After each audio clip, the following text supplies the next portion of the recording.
تو اگر آپ مجھ سے کہیں کہ ہم سب ایک جیسے ہیں تو ہم کہیں گے جی ہم سب ایک جیسے ہیں کیونکہ ہم سب ایک ہی یونیورس کا پارٹ ہیں. جیسے میں کہوں نا کہ مس اینی کی فنگر نمبر 1 اور فنگر نمبر 2 اور فنگر نمبر 3 یہ سب ایک ہی ہیں تو آپ کہیں گے جی یہ ایک ہی ہیومن بینگ کا پارٹ ہے. لیکن میں کہوں گا کیا فنگر نمبر 1 اور فنگر نمبر 2 بالکل ایک جیسی دکھتی ہیں؟ تو میں کہوں گا نہیں، دونوں الگ الگ دکھتی ہیں اور شاید ان دونوں کے کام بھی الگ الگ ہیں، اسٹرینتھس بھی الگ الگ ہیں. تو اس بنیاد پہ ان کا ایک اس طرح کی بات ماننے والے کہتے ہیں کہ یونٹی ان ڈائیورسٹی ہوتی ہے. چیزیں مختلف ہیں لیکن ان کی اصل ایک ہی ہے، وہ ایک ہی جگہ سے شروع ہوتی ہیں اور ایک ہی جگہ کو لوٹ جاتی ہیں. تو ایک تو یہ بات انہوں نے کہی یونٹی اینڈ ڈائیورسٹی کے حوالے سے، ان کا ایک کانسیپٹ تھا. تو اب اس کا مطلب ہے کہ یہ ایک ایسا شخص ہوگا جو بچوں کے الگ الگ ہونے کو انجوائے کرتا ہوگا کہ بچے الگ الگ طرح کے ہوتے ہیں، ان میں الگ الگ صلاحیتیں ہوتی ہیں، اس سے کیا مسئلہ ہے سب کو ایک جیسا بنانے. اس کا مطلب وہ سوچتا ہوگا سب کو ایک جیسا نہیں بنانا چاہیے. تو میں آپ کو بتانا یہ چاہ رہا ہوں کہ اگر ایک فلسفر کی آئیڈیالوجی آپ سمجھ لیتے ہیں تو اس نے کیا کہا ہوگا یہ آپ خود بھی بتا سکتے ہیں کیونکہ آپ بھی ایجوکیشنسٹ ہیں. اگر آپ کہیں کہ ایک ایسا شخص ہے اور ڈائیورسٹی کو اپریشیٹ کرتا ہے تو آپ یہ کہیں گے کہ اس نے کیا کیا بتایا ہوگا. اور وہ کہتا ہے کہ پلے جو ہے وہ ہر چیز کو بچے کے اندر وہ اسکلز ڈیولپ کر لے گا. تو بس آپ ان دو معلومات کی مدد سے فروبل کے اوپر 4 پیج کا پورا نوٹ لکھ کے آ سکتے ہیں آپ کہ اس کا کنڈر گارٹن کی جو تھیوری تھی اس میں انہوں نے کہا کہ پلے is a mirror of life. ٹھیک ہے، یہ ٹرم ایک امپورٹنٹ ہے چونکہ اس نے خود دی ہے تو اس لیے اس کو لے لینا چاہیے as a mirror of life.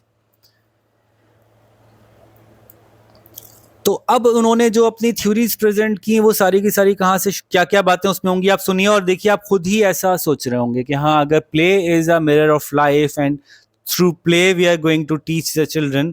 تو انہوں نے کہا وہاں پہ سیلف ایکٹیویٹیز ہونی چاہیے. ٹھیک ہے، اچھا مس سیلف ایکٹیویٹیز کیوں، ڈائریکٹڈ ایکٹیویٹیز کیوں نہیں؟ کوئی بتا سکتا ہے اس بات کا جواب کہ ایکٹیویٹیز کے ساتھ سیلف ایکٹیویٹیز کا مطلب کیا ہوا؟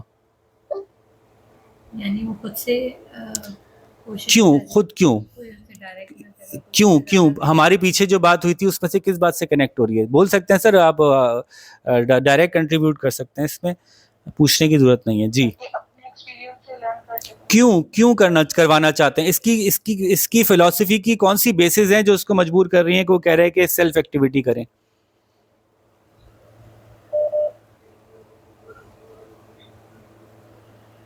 کچھ آواز کٹ گئی شاید، مس صدف کچھ کہہ رہی تھی. کون کہہ رہا تھا؟ میں نے یہ کہا تھا لرننگ بائی ڈوئنگ. کہ میں کیا سمجھنا چاہتا ہوں کہ کیا آپ یہ کنیکٹ کر پا رہے ہیں کہ وہ یہ کیوں چاہتا ہے کہ بچے جو ایکٹیویٹی کریں وہ خود کریں، ڈائریکٹڈ ایکٹیویٹی نہ ہو؟ کیونکہ ہر لرننگ ہے وہ ایکچولی کریٹ ہی اس طریقے سے ہو رہی ہے نا، پلے کے ذریعے سے تو لرننگ کریٹ ہو رہی ہے، وہ خود تو پرابلم سالوشن کر رہا ہے بچہ. اور اس میں ایک بات یہ بھی ہے کہ اگر میں خود ایک چیز کروں گا تو میں ایک الگ طریقے سے کروں گا، اور اگر آپ ایک چیز کریں گے تو ایک اور طریقے سے کریں گے. تو یوں ڈائیورسٹی پریزرو ہو سکے گی. اگر ایک ٹیچر آئے گی اور بتائے گی کہ ایک کھیل ہوتا ہے اس کو ایسے ہی کھیلتے ہیں تو وہاں ڈائیورسٹی کل ہو جائے گی. تو سیلف ایکٹیویٹی میں ایکٹیویٹی کے ساتھ سیلف اس لیے ضروری لگایا کہ کہیں ڈائیورسٹی کل نہ ہو جائے.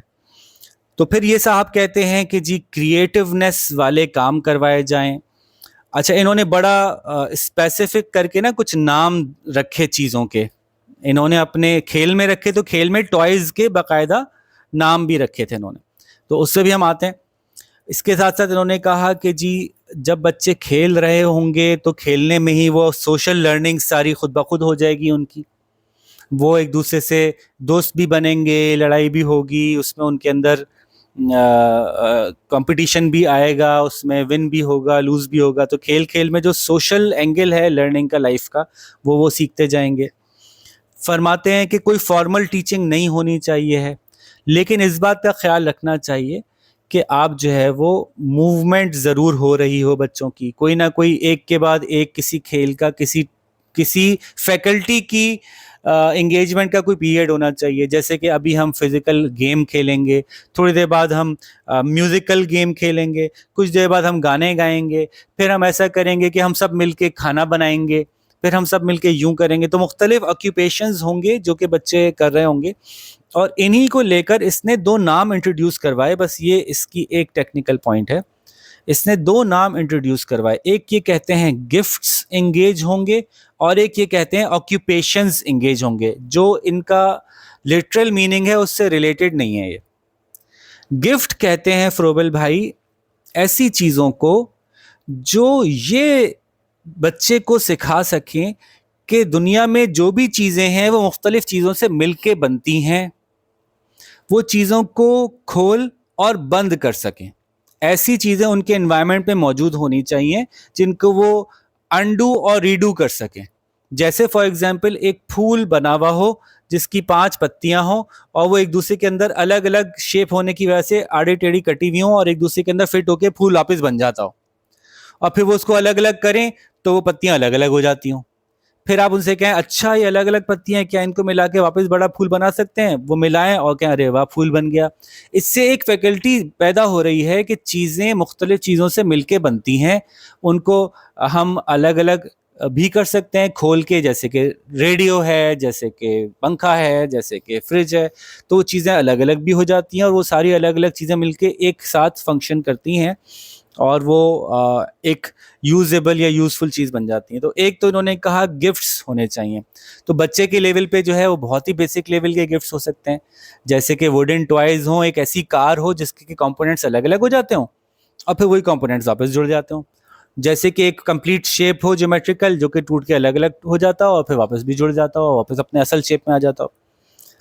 ایک چیز انہوں نے کہی ساتھ میں آکیوپیشنل ٹوائز بھی ہونے چاہیے.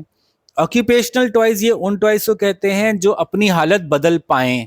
اس کی بہت آسان مثال ہے کلے, کہ کلے جس حالت میں ہے اب وہ جب بچہ اس سے کھیلے گا تو وہ ایک نئی حالت میں آ جائے گی. تو یہاں سے یہ سکھانا مقصود تھا ان کا کہ کچھ چیزیں ایسی ہوتی ہیں جو ہم کریٹ کرتے ہیں وہ پہلے سے اس حالت میں نہیں ہوتی.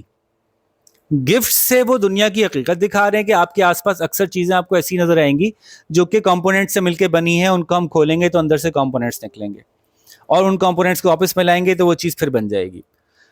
اور آکیوپیشن سے ان کی مراد وہ چیزیں ہیں جن کو کہ بچے کو دیا جائے گا اور وہ بچہ ان سے ایک نئی چیز بنائے گا, پہلے سے وہ چیز نہیں بنی ہوئی ہوگی. تو اس کی میں نے ایک مثال دی, clay is a gift in Froebel's academy, Froebel's kindergarten. اور کیا چیز ایسی ہو سکتی ہے جس کو کہ آکیوپیشن کے طور پہ یوز کیا جا سکتا ہے؟ Clay is an occupation. یا اور کیا چیز آکیوپیشن کے طور پہ یوز ہو سکتی ہے؟ بہت کامن ہے, آپ سب کے گھروں میں بچوں کو دیتے ہیں آپ لوگ.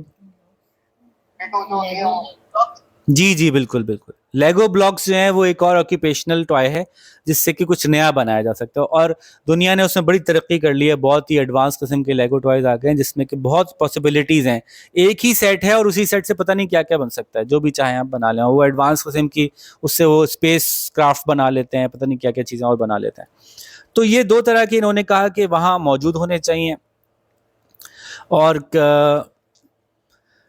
اس کے بعد انہوں نے یہ کہا کہ کچھ ایسے کام بھی ہونے چاہیے جیسے جس میں مینول ورک انوالو ہو, ہاتھ سے بچے کام کریں, نیچر اسٹڈی کریں جا کے بچے. Again not as a specific subject کہ آ کے ہم ایک سائنس پڑھ رہے ہیں, ہم دیکھتے ہیں کہ پتے کیسے کام کرتے ہیں, میں آپ کو سکھاؤں گی, یہ نہیں.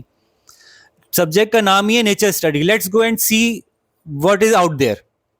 ارے درخت ہوتے ہیں, بس یہ ہے نیچر اسٹڈی. ارے درخت براؤن تنے رکھتے ہیں, او گرین پتے, واہ, بس یہ ہے nature study. Nature study is not science of nature.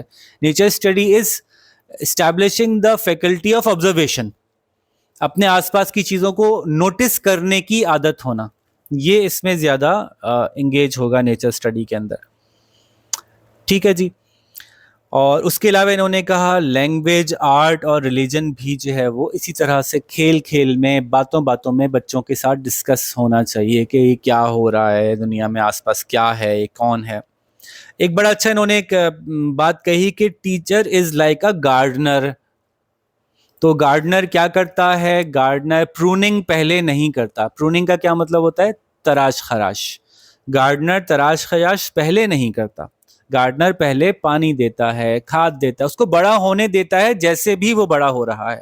ہاں جو بڑا ہو ہی نہیں رہا اس کو سپورٹ بھی دیتا ہے, اس کو باہر بھی نکالتا ہے. تو آپ دیکھیے, آپ خود ہی سوچئے گا, اس کو پورا آپ بنا سکتے ہیں. اگین اس میں 4 پیج کم ہیں. اگر آپ یہ ساری باتوں کو ایک دفعہ یہ سوچ لیں کہ ایک فروبل ایک ایسا شخص ہے جو بچوں کی یونیکنیس کو اپریشیٹ کرتا ہے, اور فروبل کہتا ہے کھیل کھیل میں بچوں کو ایک گارڈنر نے بڑا کرنا ہے. تو اب آپ خود سے جو چاہیں لکھ دیں وہ سب صحیح ہے, وہ ہر بات صحیح ہوگی جب آپ آگے کہیں گے کہ یہاں پہ جی ہے جو ٹیچر ہوگا اس کا رول کیا ہوگا, گارڈنر کا رول کیا ہوتا ہے, کہ جب وہ دیکھے گا کسی بچے میں کسی چیز کی کمی ہے, فار ایگزامپل وہ بات نہیں کرتا, تو وہ انگیج کرے گا کہ وہ بات کرے. کوئی بچہ ہے جو فزیکل ایکٹیویٹیز میں پارٹیسپیٹ نہیں کرتا, تو وہ انویسٹیگیٹ بھی کرے گا اور اس کو پارٹیسپیٹ کروائے گا فزیکل ایکٹیویٹیز میں. تو وہ بچوں کو پہلے تو گرو کرنے میں ہیلپ کرے گا, پھر جب وہ گروتھ تھوڑی سی بڑی ہو جائے گی تو اس کی پروننگ کرے گا, تراش خراش کرے گا کہ لیٹس سی کہ زیادہ اچھے سے کیسے ہو سکتا ہے, یہ زیادہ ایفیشینٹلی کیسے ہو سکتا ہے کام, اور اس کو اپریسیشن کے ذریعے سے اس فیکلٹی کو آگے بڑھائے گا جو وہ بڑھوانا چاہتا ہے. اپریسیشن کو یوز کرے گا اس میں کہ یہ زبردست ہوا ہے بھائی کام. جیسے اگر پتہ نہیں مس یاسمین تھی شاید اس وقت کلاس میں, کہ ہم بچوں کو یہ سمجھا رہے تھے کہ کلر کلاس میں جو ہے کسی جگہ پہ جب انپٹ کلر کا انپٹ ہوگا اور وہ بولڈ ہوگا تو وہ اچھا ہوگا. تو وہ جب ایک بچے کو اپریشیٹ کیا گیا تو سارے بچے سمجھ گئے کہ یہاں پہ کلر کس طرح سے انگیج کرنا ہے. ٹھیک ہے جی, تو یہ ختم ہو گئے, فروبل صاحب ختم ہو گئے. میں سمجھ رہا ہوں کہ شاید آپ لوگ آرام سے اس پہ 4 پیج بنا سکتے ہیں کہ Froebel was an idealist, Froebel believed in unity in diversity, and Froebel had a mindset of play way, کھیل کھیل میں سکھاؤ. اور اسی لیے اس نے کہا کہ لینگویج کھیل سے سکھاؤ, میوزک کے پیریڈ الگ کرو, کھیل اسپورٹس کے پیریڈ کرو, وہاں پہ بچے کمیونیکیشن خود ہی سیکھ لیں گے, وہاں پہ بچے جو ہے وہ سوشل لرننگ ان کی خود ہی ہو جائے گی, رولز کو ابائڈ کرنا خود ہی سیکھ لیں گے. جب کھیل ہوتا ہے تو اس میں رولز بھی ہوتے ہیں. وہاں پہ بچے یہ سیکھ لیں گے کہ حقیقت میں دنیا میں چیزیں بہت سے کمپوننٹ سے مل کے بنتی ہیں. وہاں پہ بچے یہ سیکھ لیں گے کہ بہت سی چیزیں نئی بھی بنائی جاتی ہیں, اور کریٹیوٹی کو وہ خود بخود انشور کرے گا جب بچے بہت سی مزے کی نئی چیزیں بنائیں گے اور آپ ان کو اپریشیٹ کر رہے ہوں گے. تو یہ فروبل کے اوپر آپ ایک 10 پیج کا نوٹ آرام سے بنا سکتے ہیں. آئی بلیو سو کہ ابھی جو باتیں ہوئی اس سے ہماری, اور اگر ٹیچر ایز اے گارڈنر کا آپ کانسیپٹ اپنے دماغ میں رکھیں گے تو اس کو لے کر ہی آپ بہت ساری باتیں کر سکتے ہیں کہ ٹیچر کو ایسا ہونا چاہیے, ٹیچر کو یوں ہونا چاہیے. تو اگین میں کہہ رہا ہوں کہ بے لاگ لکھیں, صرف یہ 3 باتیں ذہن میں رہیں تو آپ جو لکھیں گے وہ صحیح ہوگا. کہ فروبل یونٹی ان ڈائیورسٹی پہ بلیو کرتا ہے, فروبل پلے وے پہ بلیو کرتا ہے, فروبل کہتا ہے ٹیچر از اے گارڈنر.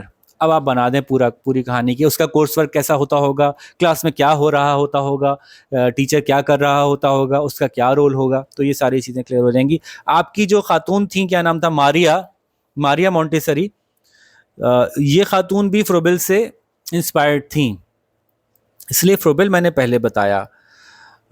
ٹھیک ہے جی.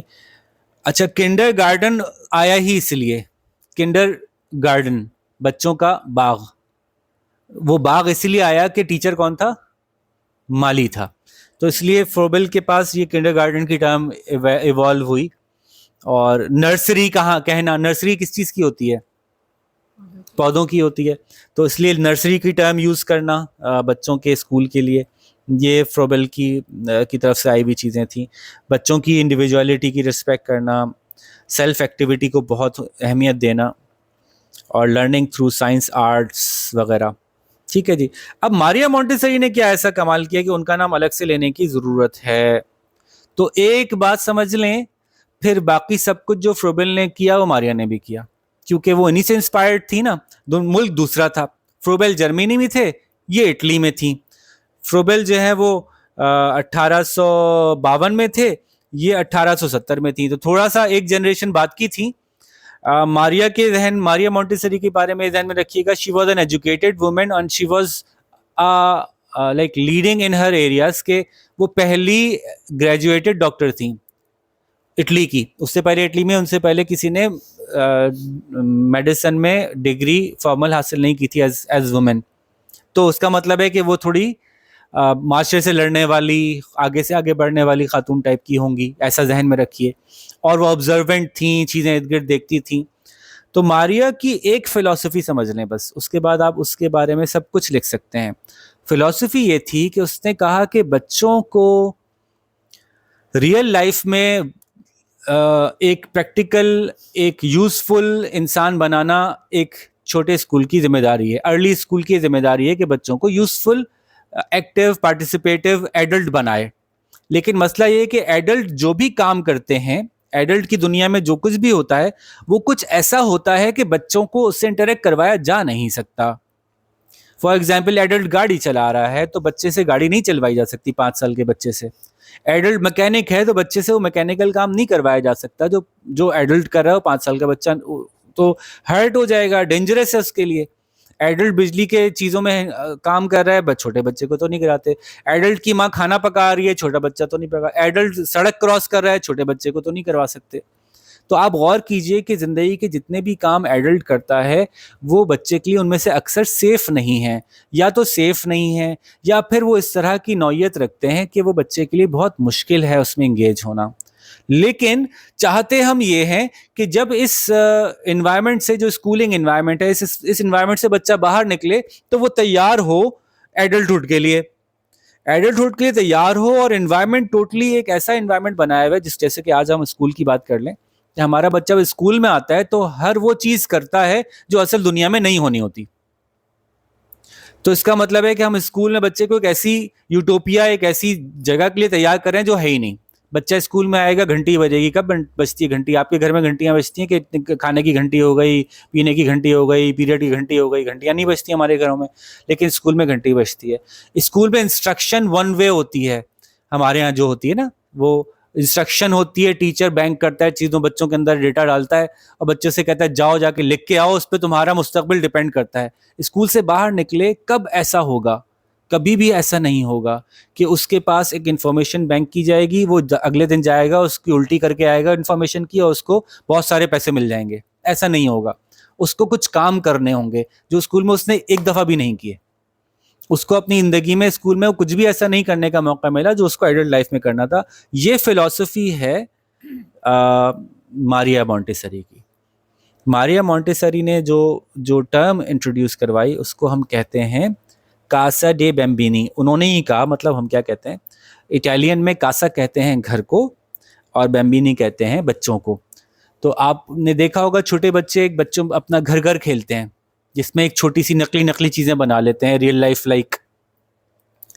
تو یہ اسی طرح کا کچھ کانسیپٹ انہوں نے دیا. انہوں نے کہا کہ اگر ہم بچوں کو ریئل ہیومنز والی ایک سوسائٹی جیسے ریئل ہیومن سوسائٹی ہے ویسی ایک منیچر سوسائٹی بنا دیں, کہ وہ جب اسکول میں آئے کہ السلام علیکم, آج ہمارا دن سٹارٹ ہو گیا, اور اب ہم ایک ایڈلٹ ٹائپ لائف میں انٹر ہوئے ہیں, اور وہاں پہ وہ تمام ضروری چیزیں موجود ہوں جو کہ ایڈلٹ ورلڈ میں ان کو آگے جا کے انگیج کرنی ہیں, تو بچے ایڈلٹ ورلڈ کے لیے زیادہ بہتر تیار ہو سکیں گے. نمبر ایک بات تو یہ آئی. تو اب اگر یہ گیم ہے, اس کا مطلب ہے کہ Montessori is a place where adult like things are available in a safe environment. مطلب کیا ہوا؟ ایک چھوٹے بچے کو سیڑھی چڑھنا سکھانا ہے, وہاں پہ سیف سیڑھیاں ہوں گی.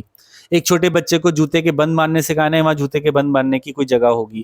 ایک بچے کو تیز بھاگنا سکھانا ہے, وہاں کہیں سیف بھاگنے کی جگہ ہوگی. ایک بچے کو کچن ویئرز یوز کرنا سیکھنا چاہیے بڑے ہو کے, تو اس کو وہاں سیف کچن ویئر یوز کرنے کی جگہ ہوگی. ایک بچے کو اپنی عزت کرنی چاہیے, اپنے ساتھیوں کی عزت کرنی چاہیے, اپنے آس پاس کی انوائرمنٹ کی عزت کرنی چاہیے, رسپیکٹ ہونی چاہیے کہ میں لٹر نہیں پھیلاؤں, میں کچرا نہ کروں, میں چیزوں کو تباہ نہ کروں. تو اس کی انوائرمنٹ میں بھی اسی طرح کا ماحول ہوگا جہاں چیزوں کی اونرشپ دی جائے گی اس کو. یہ تمہاری ٹیبل ہے, یہ تمہاری چیئر ہے, یہ تمہارے دوست کی چیئر ہے, تو ہمیں کیسے سیکھنا ہے کو ایگزسٹ کرنا. تو یہ بنیادی فلسفی ہے ماریا مونٹیسری صاحبہ کی, جو اٹلی میں آئی تھی. اور اب آپ اگر غور کریں تو اس کی بنیاد پہ دو باتیں ذہن میں رکھیے گا. ان صاحبہ کی یہ فلسفی تھی اور یہ فروبل سے انسپائرڈ تھیں. تو اب پورا فروبل ڈال دیں اور ساتھ میں ایک گھر بنا دیں جس گھر میں وہ تمام اکوپمنٹ اویلیبل ہے جو کہ ریئل لائف میں کے قریب ان کو ٹریننگ دیتی ہے, اور اس کو ایزی سے ہارڈ کی طرف لے جائیں. ظاہر ہے جو 3 سال کا بچہ آئے گا, 4 سال کا آئے گا, اس کو زیادہ آسان چیزیں کروا رہے ہوں گے. جو اس سے 5 سال کا ہو جائے گا اس کو اس سے نیکسٹ لیول کروا دیں گے, وہ اس سے بڑا بھائی ہو جائے گا, جو اور اوپر آئے گا وہ اس سے بھی بڑا بھائی ہو جائے گا. کیا یہاں پہ بچوں کو پڑھایا جا رہا ہوگا؟ اگر یہ فروبل سے انسپائرڈ ہیں اور ان کا گیم ہے کہ ایک گھر بنا دو جہاں بچے آ کے خود ہی سیکھیں گے بڑوں کی طرح جینا, تو یہاں پہ بھی بچوں کو نہیں پڑھایا جا رہا ہوگا.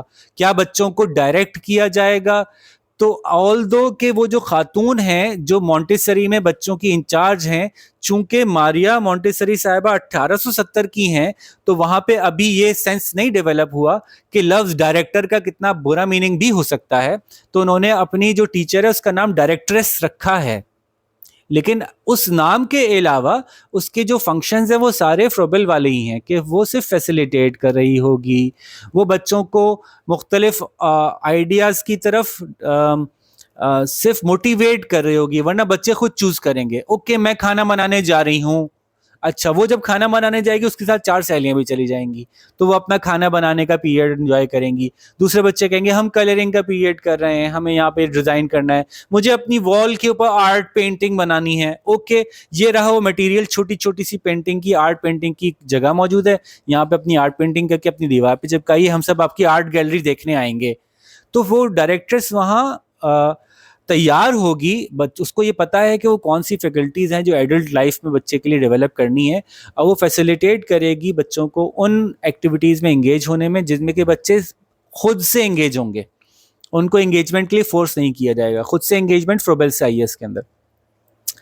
تو اب دیکھیے کہ ماریا مونٹیسری کے بارے میں آپ نے جو کچھ بھی جاننا تھا نا وہ سب جان لیا. ایک بات رہ گئی جو ان کی تھیوری کے اندر آتی ہے, باقی آپ نے سب جان لیا. اب آپ اگین ماریا مونٹیسری کے بارے میں بھی قلابے ملا دیں. ایک اچھی مونٹیسری جس میں پڑھائی نہیں ہوتی, اس میں کیا کیا ہو رہا ہوگا, جس سب کے ایک چھوٹا سا گھر موجود ہے جس میں بچے سب کچھ کریں. تو آپ کہاں سے شروع کریں گے؟ وہاں بچے جائیں گے تو سب سے پہلے اپنے بیگس جگہ پہ رکھیں گے, اپنے اپنے خانے کھولیں گے, بولیں گے یہ ہماری الماری ہے, اس کو ہم خیال رکھیں گے, یہ ہم لوگ اس کو کام کریں گے یہاں پہ. وہاں سے اپنی مرضی کی چیزیں نکالیں گے. ٹیچر کہے گی او میرا آج آرٹس کا دل چاہ رہا ہے, تو 4 بچے کہیں گے یس ہمارا بھی آرٹ کا دل چاہ رہا ہے, وہ سب آرٹ کر رہے ہوں گے. پھر کچھ بچے کہیں گے ہمارا تو جی ابھی کھیلنے کا دن ہے یا ٹائم ہو گیا ہے. سارے بچے کہیں گے ہمیں بھی کھیلنا ہے, چلو بھائی چلو سب کھیلتے ہیں چل کے. تو اس طرح کا ماحول ہے جہاں بچوں کو لوزلی ڈائریکٹ کیا جائے گا, اور لیکن جو ڈائریکٹرس ہے اس کے ذہن میں پلان ہوگا کہ وہ کیا اسکلز ہیں جن سے ایونچولی آخرکار سب سے میں نے گزروا لینا ہے. تو وہ موٹیویشن کا رول کر رہی ہوگی بچوں کو. جب وہ خود کرے گی تو بچوں کا دل چاہے گا ہم بھی کریں, تو وہ اس طرح کے گیمز میں ان کو انوالو کرے گی, وہ اس طرح کے کام ان سے کروا رہی ہوگی. اور انہوں نے جو ہے وہ 3R دیے تھے, وہ والی باتیں اب میں کر دوں. 2 جو انہوں نے ایڈیشنل باتیں ایسی ہیں جو کہ تھیوری میں کاؤنٹ ہوں گی. ایک تو انہوں نے 3R دیے تھے, وہ 3R مشہور ہیں ریڈنگ رائٹنگ اور ارتھمیٹک کے, لیکن یہ نہیں دیے تھے انہوں نے. ماریا مونٹیسری نے ریڈنگ رائٹنگ ارتھمیٹک نہیں دیا تھا, یہ ہم نے بعد میں 3R کو ایسا کر دیا. ماریا مونٹیسری نے جو 3R دیے تھے وہ تھا respect for one self, respect for others and respect for environment. یہ میں آپ کو بتا چکا ہوں. یہ ایک ٹیکنیکلی ایک اسپیسیفک ایریا ہے جو ماریا کے ساتھ زیادہ ایسوسیٹ ہوگا. باقی تو فروبل کے باقی چیزیں بھی ڈال دیں گے اور کاسا لا بمبینی بھی ڈال دیں گے. اور دوسری بات جو ماریا نے کہی وہ یہ کہی کہ بچوں کی پلینز آف ڈیولپمنٹ ہوتی ہیں. پلینز کیا ہوتی ہیں؟ پلین کہتے ہیں سطح کو.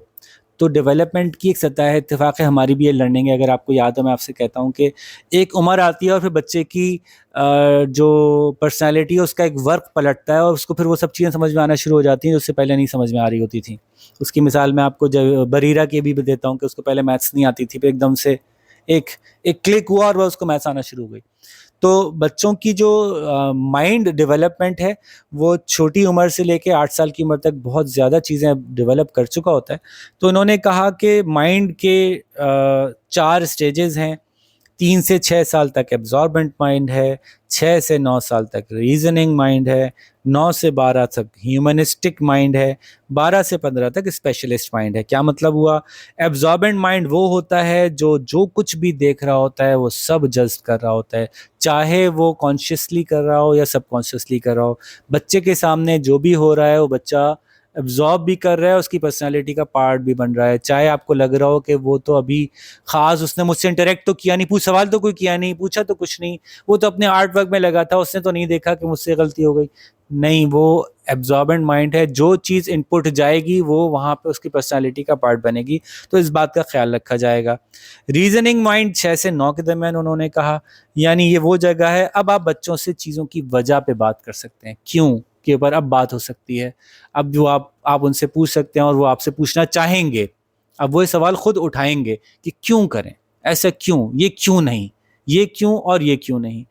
اور 9 سے آنورڈز یعنی ایڈولسنٹ جب بچہ ہو جاتا ہے تو اس وقت اس کا ہیومنسٹک مائنڈ ڈیولپ ہو جاتا ہے, یعنی اب آپ اس سے ایک پراپر ہیومن بینگ کی طرح بات کر سکتے ہیں.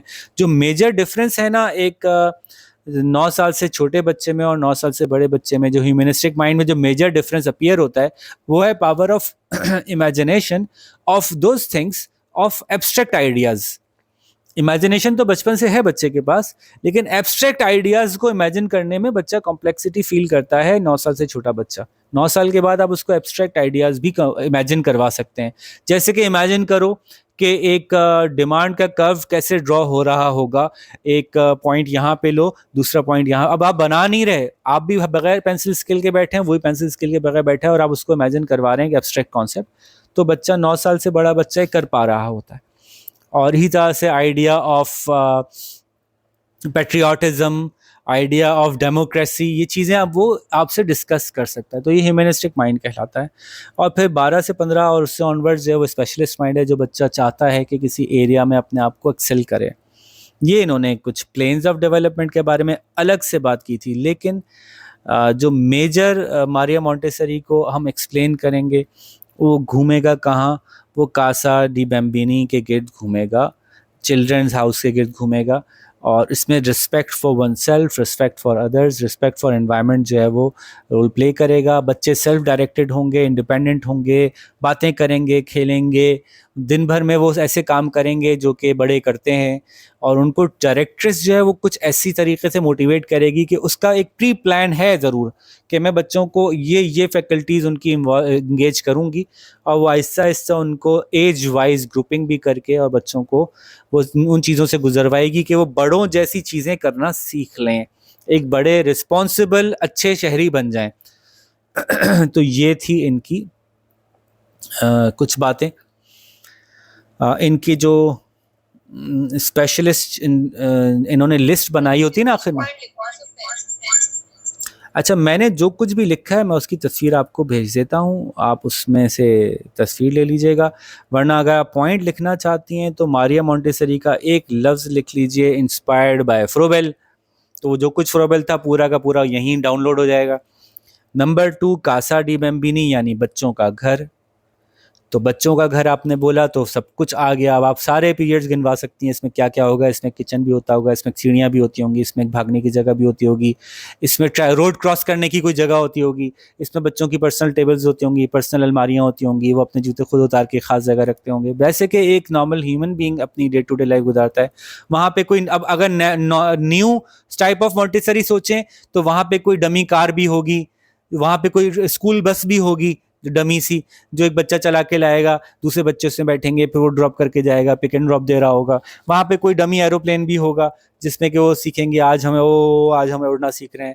وہاں پہ اس طرح کی اور بھی چیزیں ہوں گی جو ان کو ریئل لائف کے ایکٹیویٹیز اور انگیجمنٹ سے گزارتی ہوں گی.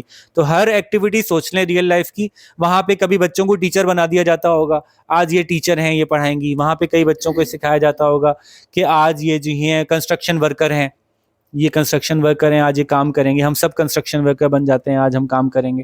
تو وہ ریئل ورلڈ کی ریفلیکشن وہاں پہ آتی ہوگی. یہ کاسا ڈی بیمبینی سے آپ کو یہ سب کچھ ذہن میں آ جانا چاہیے, وہ انوائرمنٹ. اس کے علاوہ میں نے کہا کہ 3R ان کے امپورٹنٹ ہیں, respect for one self, respect for others and respect for environment. اور پلینز آف ڈیولپمنٹ میں اس خالی فرسٹ پلین پہ پورا فوکس ہے ہمارا, جہاں ایبزاربنٹ مائنڈ ہے. باقی کے اوپر تو ہم نے کوئی بات ہی نہیں کی کہ ریزننگ مائنڈ کو کیسے ہینڈل کیا جائے گا. مونٹیسری جو ہے وہ صرف ایبزاربنٹ مائنڈ کے لیے ہی ہے, ریزننگ مائنڈ, ہیومنسٹک مائنڈ کو تو ایڈریس ہی نہیں کیا ہم نے بالکل بھی. ٹھیک ہے. ان کے نام کے آگے کچھ انفارمیشن بک میں جو ایڈیشنل دی ہوئی تھی وہ تھی پریپیئرڈ انوائرمنٹ. یہ بات ہم نے کور کر لی. پریپیئرڈ انوائرمنٹ کا مطلب ہوتا ہے ایک ایسی جگہ جو خاص طور پہ بچوں کے لیے تیار کی گئی ہو. فریڈم ان ایجوکیشن یہ ہم نے کر لی بات. بچے فری ہوں گے, بچے سیلف ڈائریکٹڈ ہوں گے. موومنٹ ان ایجوکیشن جس میں کہ بچے ہر وہ کام چلتے پھرتے کریں گے, باتیں نہیں ہوں گی خالی آؤ میں تمہیں بتاتی ہوں کہ ایک لیبر کیسے کام کرتا ہے. نہیں, لیبر کا کام کر کے دیکھیں گے. موومنٹ ہوگی, اس سے ان کی فزیکل ڈیولپمنٹ بھی ہوگی.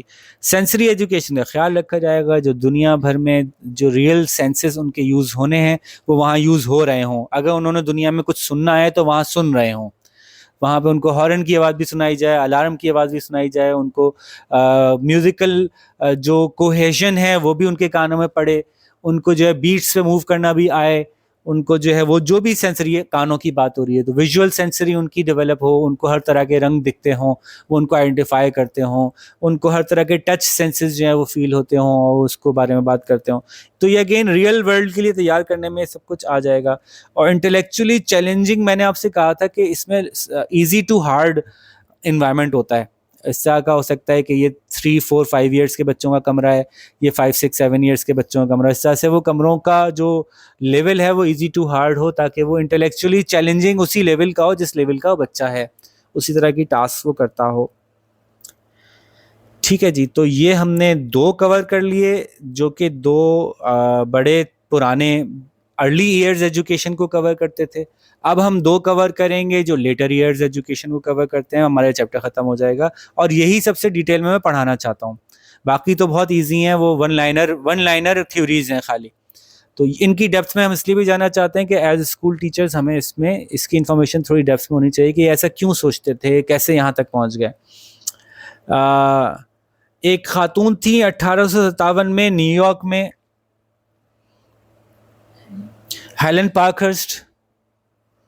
ان کو اسائنمنٹ دیا گیا تھا ایک ایلیٹ اسکول رن کرنے کے لیے. اچھا, ایلیٹ اسکول کا مطلب ہے کہ پھر ان کے پاس بہت فیسلٹیز تھیں, پیسے تھے, جگہ کھلی تھی, بہت سارے اپرچونیٹیز تھیں. تو ان کو یہ پلان دیا گیا تھا کہ بچے ایکسیلنس کیسے بچوں میں آئے گی, بچے کیسے زبردست بڑے بنیں گے, بہت اچھے قابل کیسے ہوں گے وہ. تو بہت ہی کمپریہنسو کام کیا خاتون نے. اگین آپ کو یہاں بھی ریفلیکشن نظر آئے گی بہت سی ایسی چیزوں کی جو ہم کہتے ہیں کرتے ہیں. ان کا پلان تھا, اس کا نام تھا ڈالٹن پلان, کیونکہ ان کے اسکول کا نام تھا ڈالٹن. 1919 میں یہ ہوا تھا, تو اٹ از مچ لیٹر. اب ہمارے زمانے کے قریب آ رہی ہیں باتیں. ڈیلٹن پلان میں انہوں نے کہا کہ باقی سارا اسکول جیسے بھی چل رہا ہے اوکے, اسکول چلائیں, لیکن اسکول کے چلانے میں فنڈامنٹلی کچھ ڈفرینسز ہیں. سب سے پہلے تو انہوں نے کہا کہ 3 بنیادی کانسیپٹس ہیں جو انہوں نے انٹروڈیوس کروائے. پہلا کانسیپٹ ہے دا کانسیپٹ آف ہاؤسز. آپ لوگوں کے لیے سمجھنا ہے, بالکل مشکل نہیں ہوگا. یہ انہوں نے ہیلن صاحبہ نے انٹروڈیوس کروایا تھا کہ ایک ہی اسکول کے بچوں کو مختلف ہاؤسز میں تقسیم کرو تاکہ وہ ایک دوسرے سے کمپیٹ کریں, ہر ایکٹیویٹی میں کمپیٹ کرتے رہیں. اچھا, بائی دا وے ہمارا جو اس میں ایک ٹیک ہے وہ یہ ہے کہ ہاؤسز, آپ نے دیکھا ہمارا بھی اسکول ہاؤسز میں تقسیم ہے, لیکن ہم کہتے ہیں کہ ایجوکیشن میں کوآپریشن ہو اور باقی چیزوں میں کمپٹیشن ہو. اس کو ڈسٹنگوش ہیلن نے نہیں کیا. اگر یہ نہیں کریں گے, ہم اب ظاہر 1919 کی بات کر رہی ہیں, ہم 2025 میں کر رہے ہیں, تو ہم بہت کچھ اور سیکھ چکے ہیں یقیناً. تو ہم یہ کہتے ہیں کہ اگر ایجوکیشن میں بھی کمپٹیشن کو انگیج کرتے ہیں تو اس کا نقصان یہ نکلتا ہے کہ بچے ایک دوسرے کو پروگریس کرنے نہیں دیتے. جیتنے کا ایک طریقہ یہ بھی ہوتا ہے نا کہ اگر مجھے نہیں آتا تو اسے بھی نہ آ جائے کہیں, یا مجھے آ گیا ہے تو میں چھپا لوں معلومات, اس تک نہ پہنچ جائے. تو ایجوکیشنل کمپٹیشن جو ہے وہ اس سے بہتر ہے ایجوکیشنل کوآپریشن. اور ہاؤس کمپٹیشن جو ہے وہ ہونا چاہیے ہے ادر دین ایجوکیشن بیسڈ چیزوں میں. یہ ہماری لرننگ ہے. بہرحال ڈیلٹن پلان میں یہ بات نہیں ایکسپلیسٹلی لکھی ہوئی, اور اس کو ایکسپلیسٹ نہ لکھ کے یہ ایک فائدہ اٹھاتی ہیں. ان کا کہنا ہے جیسے کہ فروبیل ہے یا مونٹیسری کا کانسیپٹ تھا, اس میں انہوں نے کہا تھا کہ بھائی اس بات کی ذمہ داری ٹیچر پہ آتی ہے کہ جو بھی وہ وہاں پہ چیزیں رکھ رہی ہے ان چیزوں میں کو ایسے رکھے کہ وہ موٹیویٹنگ ہوں بچوں کے لیے. Motivation was a problem, is a problem, will remain a problem in Montessori, کہ بچے سے وہ سب کچھ کروانا ہے اور بچہ خود ہی کرے گا, وہ خود کرنا ہی نہیں چاہ رہا, اب کیا ہوگا؟ تو یہ ہمیشہ سے ایک مسئلہ رہے گا فروبیل یا مونٹیسری کے ایک سسٹم میں کہ بچہ سیلف انگیج ہوگا کیسے. تو اس کا مطلب یہ ہوا کہ جو ٹیچر ہے اس کو اپنی ذات کو انگیج کرنا پڑے گا اور اس کی مدد سے وہ انگیجمنٹ کریٹ ہوگی. ایک تو دوسرا اس نے ایکٹیویٹیز بھی سوچ سمجھ کے نکالنی ہوں گی, فضول بیکار بورنگ ایکٹیویٹیز کو وہ سائڈ میں کر دے. یہ کانسیپٹ ہے مونٹیسری کا یا فروبیل کا. لیکن ہیلن نے یہ کہا کہ جب کمپٹیشن آ جاتا ہے نا تو ہر ایکٹیویٹی آٹومیٹیکلی موٹیویٹنگ بھی ہو جائے گی اور ہر ایکٹیویٹی سے بچہ بہت کچھ سیکھے گا, کیونکہ اب وہ کمپٹیشن میں وہ ایکٹیویٹی کر رہا ہے. ہاؤس بنا دیا آپ نے چیلنج کریٹ کر دیا. تو یہ ایک بات تھی جو ہیلن نے پہلی بات کہی کہ ہاؤسز بنائیں. ہاؤسز کیوں بنائیں؟ تاکہ کمپٹیشن ہو, تاکہ بچے ایک دوسرے سے جیتنے کی کوشش کریں. اب وہ اردو کا چیپٹر اس لیے نہیں پڑھ رہے کہ مس پڑھا رہی ہیں, بلکہ اردو کا چیپٹر اس لیے پڑھ رہے ہیں کہ جو زیادہ اچھا اسکور کرے گا اس کے ہاؤس کو زیادہ پوائنٹس ملیں گے. تو یہ ایک تو یہ بات ہوئی, ان کا کور کانسیپٹس میں سے ایک ہاؤس کانسیپٹ ہے, اور وہ اس کانسیپٹ کو ایجوکیشن کے ہر ایریا میں انگیج کرتی ہیں. دوسرا کام انہوں نے کہا, ایک تو ہاؤسز بنا دیجئے, دوسرا انہوں نے کہا کہ بچوں کو اسائنمنٹس دینے کا ایک خاص طریقہ ہونا چاہیے. اسائنمنٹس جو ہیں وہ سارے ٹیچرز جو بھی اس بچے سے انگیج ہو رہے ہیں وہ مل کے بنائیں گے. اسائنمنٹس جو ہیں وہ مل کے بنیں گے, کمپریہنسو پلان ہوگا سارے ٹیچرز کا کہ ہمیں بچوں کو یہ اسکل سکھانی ہے. فار ایگزامپل میں نے آپ سے کہا کہ مجھے بچے کو سیلف لرننگ سکھانی ہے. اب اردو کا ٹیچر بتائے گا کہ میں اردو پڑھاتے ہوئے سیلف لرننگ کیسے دوں گی, انگلش کا ٹیچر بتائے گا میں انگلش پڑھاتے ہوئے سیلف لرننگ کیسے انگیج کروں گی, میتھس کا ٹیچر بتائے گا کہ میتھس پڑھاتے ہوئے. میں نے کہا ساتھ میں مجھے بچوں کی پریزنٹیشن سکلز پہ بھی بنانا ہے, اوکے اردو میں پریزنٹیشن سکلز کو ایسے ٹیکل کریں گے. تو اور ایسا بھی بہت دفعہ ان اسائنمنٹس میں ہوگا کہ یہ اسائنمنٹس جو ہیں وہ کوئی ایک جامع پروجیکٹ بھی ہو سکتا ہے. اس ایک پروجیکٹ میں انگلش بھی بن گئی, میتھس بھی بن گیا, سائنس بھی ہو گئی, یہ تینوں چیزیں خود بخود ایک ہی اسائنمنٹ میں کور ہو گئیں. اس طرح سے ذرا کمپریہنسو اسائنمنٹس کی بات کی انہوں نے ہمیشہ. تو اب اسائنمنٹ اگر اتنے خطرناک ہیں, مطلب پھر ایزی تو ڈیزائن تو نہیں ہوئے, اس کا مطلب ہے ٹیچر کا رول کافی بڑھ گیا.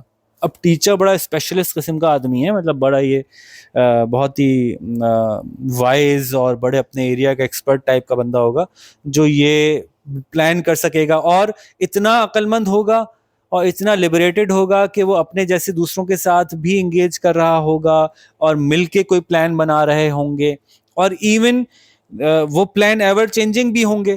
یہ والی کلاس ایسی ہائی ہے, اس کلاس کو یہ اسائنمنٹ نہیں دیا جا سکے گا, تو پھر وہ اسائنمنٹس چینج بھی ہوا کریں گے سال کے ساتھ, کوئی ایک فکس سیٹ آف اسائنمنٹ بھی نہیں رہے گا. تو یہ بڑا ہیوی برڈن انہوں نے پلیس کیا ہے ٹیچرز کے اوپر اسائنمنٹ کے تھرو. ٹھیک ہے, تو assignment is not the general assignment جیسے کہ ہم دیتے ہیں, ان میں انہوں نے اسائنمنٹ کو بہت امپورٹنٹ ایک حیثیت دیا اور مختلف طریقے سے وضع کیا. تیسرا جو انہوں نے کہا, ڈیلٹن پلان کا تیسرا جو ایریا ہے وہ ہے لیبارٹری.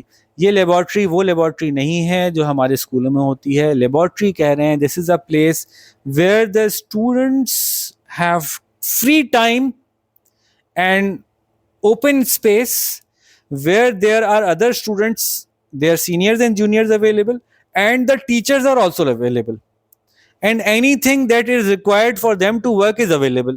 یعنی ہم نے گارا مٹی پانی بیج لا کے سامنے رکھ دیا اور بچے سے کہا آپ دکھاؤ تم کیا کر سکتے ہو. ہاؤس بھی بنے ہوئے ہیں تو اپنے ہاؤس کے سینئر سے بھی بات کرے گا, اپنے ہاؤس کے جونیئرس کی بھی ہیلپ کرے گا, جہاں پھنسے گا. تو ایک کھلی جگہ ہے, وقت کی پابندی نہیں ہے, 2 گھنٹے کا پیریڈ ہے جس میں وہ فری ٹائم گزارتا ہے. آپ یاد رکھیں کہ یہ ایک بڑا اسکول ہے, ایلیٹ اسکول ہے, تو اس کا مطلب ہے ہو سکتا ہے یہاں بورڈنگ کے بچے ہی بیٹھتے ہوں, یہاں بچے جو ہیں وہ ٹائم لمبا اسپینڈ کرتے ہوں, اور وہ اس ٹائم کے اندر بیٹھ کے فریلی اپنے اسائنمنٹس کو ریسرچ کریں گے. پھنسیں گے تو ٹیچر سے ڈسکس کریں گے, اپنے سینئر سے ڈسکس کریں گے. They will come to some solutions about their assignments in this laboratory time. So this laboratory is not the science laboratory, it's children's laboratory where they'll sit and think and ponder and collaborate and cooperate with their housemates and their teachers. اور اس میں جو اگر آپ کے ذہن میں تھوڑا سا وہ ہیری پاٹر کا ہے نا ذہن میں, تو وہ یہ ہیری پاٹر جو ہے وہ ڈیلٹن اکیڈمی والا ہی گیم ہے. وہی ہاؤسز بنے ہوئے ہیں, ان کو اسائنمنٹس دیے جاتے ہیں, اسکور بھی کیا جاتا ہے. بچوں کے ہر ہاؤس کے الگ سونے کی جگہ ہے, وہ وہاں پہ اپنا فری ٹائم اسپینڈ کرتے ہیں, ایک دوسرے سے کولیبریٹ بھی کرتے ہیں, اور وہ سارے ایک ہاؤس کے بچے جو ہیں وہ جیتنے کی کوشش کر رہے ہیں, اسپورٹس میں الگ جیت رہے ہیں, اکیڈمک میں الگ کر رہے ہیں محنت.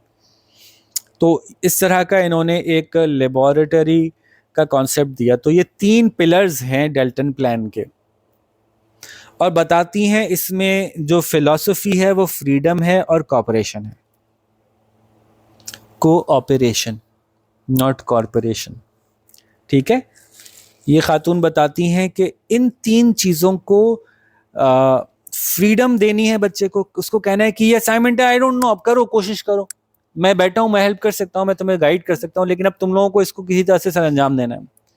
اور اس میں ہم فضا بنا رہے ہیں ٹیچر ٹو اسٹوڈنٹ اور اسٹوڈنٹ ٹو اسٹوڈنٹ کوآپریشن کی.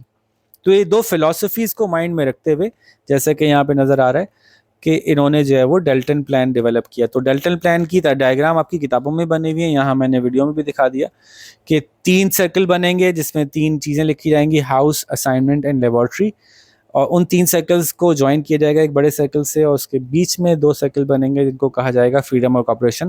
آپ انٹرنیٹ پہ سرچ کر لیں ڈیلٹن پلان, آپ کو ایگزیکٹلی یہی ڈائیگرام بنی بنائی مل جائے گی. تو اب دیکھیں یہ پورا ایک اسپیسیفک آبجیکٹ, ایک گیم تھا. اب بتائیے اس میں کوئی ایسی چیز, جی اسکرین کی تو ویڈیو بن رہی ہے جو کہ تھوڑی دیر میں شیئر ہو جائے گی. ابھی آپ کے ساتھ جو شیئر ہو رہی ہے وہ اسکرین شیئر نہیں ہو رہی. اچھا, اب آپ سے میں پوچھتا ہوں کہ ڈیلٹن اکیڈمی میں پڑھائی کیسی ہوتی ہوگی, کریکولم کیا ہوگا. کریکولم جو ہے وہ ڈیلٹن اکیڈمی میں ایور ایوالونگ ہوگا, کرٹیکل تھنکنگ کو وہ پروموٹ کرتا ہوگا, اسائنمنٹس بیسڈ ہوگا. وہاں پہ جو ہے وہ ٹیچرز جو ہیں وہ بچوں کی استعداد دیکھتے ہوئے کریکولم کو ایوالو کر رہے ہوتے ہوں گے, اور وہ فوکسڈ ہوگا into developmental areas of the children, کہ اس بچے کو اردو تو انگلش تو آتی ہے نا, انگریز پیدا ہوا ہے, انگلش تو آتی ہے, اس بچے کا لاجیکل مائنڈ سیٹ ڈیولپ کرنا ہے. چلو جی, ہم یہاں سے یہ بندہ گھسے, یہاں سے انگلش والا آیا, اس نے بھی لاجیکل مائنڈ سیٹ کے اوپر انگلش پڑھا رہا ہے, اسی کے تھرو لاجک ڈیولپ کر رہا ہے. دوسرا میتھس والا بھی میتھس کے تھرو لاجک ڈیولپ کر رہا ہے. تو ان کے کچھ بڑے آبجیکٹیوز ہوتے ہیں, جس میں سے ایک ہوتی ہے کہ لاجیکل ڈیولپمنٹ, ایک ہوتا ہے پرابلم سالونگ ڈیولپمنٹ, ایک ہوتا ہے کرٹیکل تھنکنگ ڈیولپمنٹ, ایک ہوتا ہے لینگویج کی سینٹیکس ڈیولپمنٹ, کہ وہ کس طرح سے کمیونیکیشن کو اچھا اور آسان بنا سکتی ہے. تو یہ کچھ بڑے گولز ہوتے ہیں جن کو کہ سبجیکٹ والے اپنے اپنے اینڈ پہ اسائنمنٹس کے تھرو کور کرتے ہیں, اور اسی کا کریکولم بنایا جاتا ہے. ہوم ورک جو ہے وہ ڈیلٹن اکیڈمی میں امپورٹنٹ پارٹ ہے. جیسے میں نے کہا اسائنمنٹس جب ہو گئے تو ہوم ورک امپورٹنٹ پارٹ ہو گیا. ان کا کہنا ہے کہ ہوم ورک کوآرڈینیشن کو بھی بڑھاتی ہے, اور ہوم ورک جو ہے وہ بچے کے لیے کمٹمنٹ کو بھی چیک کرتا ہے کہ بچہ کمیٹڈ ہے کہ نہیں ہے, اور یہ بات بھی پتہ لگاتا ہے کہ کیا وہ جو اسکلز ہم اس کو دینا چاہ رہے تھے وہ اس کے اندر ڈیولپ ہو گیا یا نہیں. سارا کام کلاس میں ہی کر لیا اگر اس نے, تو اس کا مطلب ہے کہ ابھی ہم شیور نہیں ہے کہ وہ اسکلز اس کے اندر ڈیولپ ہو گیا, وہ انڈیپینڈنٹلی ان اسکلز کو کر پا رہا ہے کہ نہیں کر پا رہا. ٹھیک ہے جی. تو باقی ڈیلٹن کے اندر کچھ مزید تعریفیں آپ کو کرنی ہو تو پھر واپس فروبیل پہ چلے جائیے, وہاں آزادی ہوگی, سیلف ڈائریکشن ہوگی. بس ٹیچرز کا رول اس میں کافی زیادہ ہے, چونکہ ٹیچرز جو ہیں وہ بہت بڑے لیول پہ کام کر رہے ہیں یہاں پہ. تو یوں ڈیلٹن پلان ختم ہو گیا. کوئک ریویو کر دوں میں اس کا, کہ Dalton was an academy where Miss Helen experimented by introducing houses. Houses سے کیا ہوا, کمپٹیشن ہوا, اور کمپٹیشن کے نتیجے میں ہر چیز میں ہی مزہ شروع ہو گیا. میتھس کی ایکسرسائز کرا رہے ہیں اور وہاں سے بچوں میں موٹیویشن ہو رہی ہے, اور وہاں پہ بچے جو ہے وہ کرٹیکل تھنکنگ اس لیے سیکھ رہے ہیں کہ جو اس کا جواب دے گا اس کو اسکور زیادہ ملے گا اور اس کا ہاؤس جیتے گا. تو اس نے کہا کہ ہاؤس کا گیم جو ہے نا یہ بڑا زبردست. اچھا, ہاؤسز کیسے بھی بن سکتے ہیں اس کی ان میں شرط نہیں تھی. جیسے میرے اسکول میں جو ہاؤس تھے نا, وہ پوری ایک کلاس ایک ہاؤس ہوتی تھی, کیونکہ ہمارے پاس بچے بہت تھے تو ایک ہی کلاس کے 3 سیکشن ہوتے تھے. تو سیکشن اے جو ہے وہ الگ ہاؤس تھا, سیکشن بی الگ ہاؤس تھا, سیکشن سی الگ ہاؤس تھا.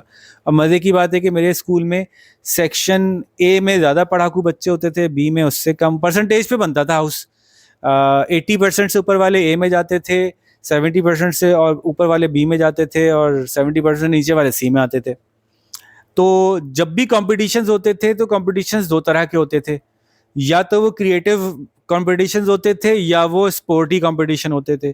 تو ہاؤس میں ہمیشہ جو اسپورٹی کمپٹیشنز ہوتے تھے اس میں سیکشن سی جیتتا تھا, اور جو کریٹو کمپٹیشنز ہوتے تھے اس میں سیکشن کون سا جیتتا تھا؟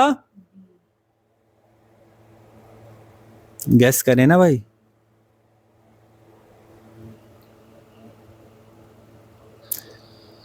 جی بی سیکشن جیتتا تھا. اے سیکشن بیچارہ ہاؤس کمپٹیشن میں نہیں جیتتا تھا کیونکہ وہ پڑھاکو بچے ہوتے تھے, وہ پڑھتے رہتے تھے. تو کریٹو کمپٹیشنز اکثر ہم بی والے جیتتے تھے. ہم, میں اس لیے کہا کہ میں بھی بی میں ہوتا تھا. اور جو اسپورٹی سیکشنز, جو اسپورٹی گیمز تھے وہ سی والے تھے. تو میں بتا رہا تھا کہ پوری ایک کلاس ایک ہاؤس تھی, ایک ہاؤس کو ریپرزینٹ کرتی تھی. کہیں کہیں ایسا بھی ہوتا ہے کہ ایک ہی کلاس میں دو ہاؤسز ایگزسٹ کر رہے ہوتے ہیں. تو بہرحال یہ کسی بھی طرح سے پاسبل ہے. تو انہوں نے ہاؤس کا کانسیپٹ دیا. اسائنمنٹس کو انہوں نے بڑا کمپلیکیٹ کر کے بڑا کمپریہنسو چیز بنائی کہ بچے کی ڈیولپمنٹ کے اوپر فوکس کرتے ہوئے اسائنمنٹس کمپوز کیے جائیں گے, جو کہ ٹیچرز کمبائنڈ ایفرٹ سے بنائیں گے اور ایک دوسرے کے ساتھ کولیبریٹ کرتے بنائیں گے. میں یہ کام یہاں پہ ایسے دے رہا ہوں, اب تم اس کو یہاں پہ ایسے ایڈ آن کر دو. یار میں نے ایک انگلش کا ایسے دیا ہوا ہے, اس ایسے کو نا نیچرل سائنسز سے لنک کر دو. اور آخری بات یہ, جو ان کا لیبارٹری ہے وہ بڑی امپورٹنٹ ہے کہ وہاں بچے کو فری ٹائم دیا جائے کہ وہاں پہ بیٹھ کے اپنے آپ کو تیار کر سکے. اور فلاسفیز ان کی دو ہیں, فریڈم اور کوآپریشن. ان دونوں کی بنیاد پہ ٹیچر ٹیچنگ کرے گا. ایک بات ڈیلٹن نے اور کہی تھی, وہ یہ کہی تھی کہ جو فیلڈ ٹرپ ہے, فیلڈ ٹرپ وہ necessary part of each lesson, at least a few lessons ہونا چاہیے.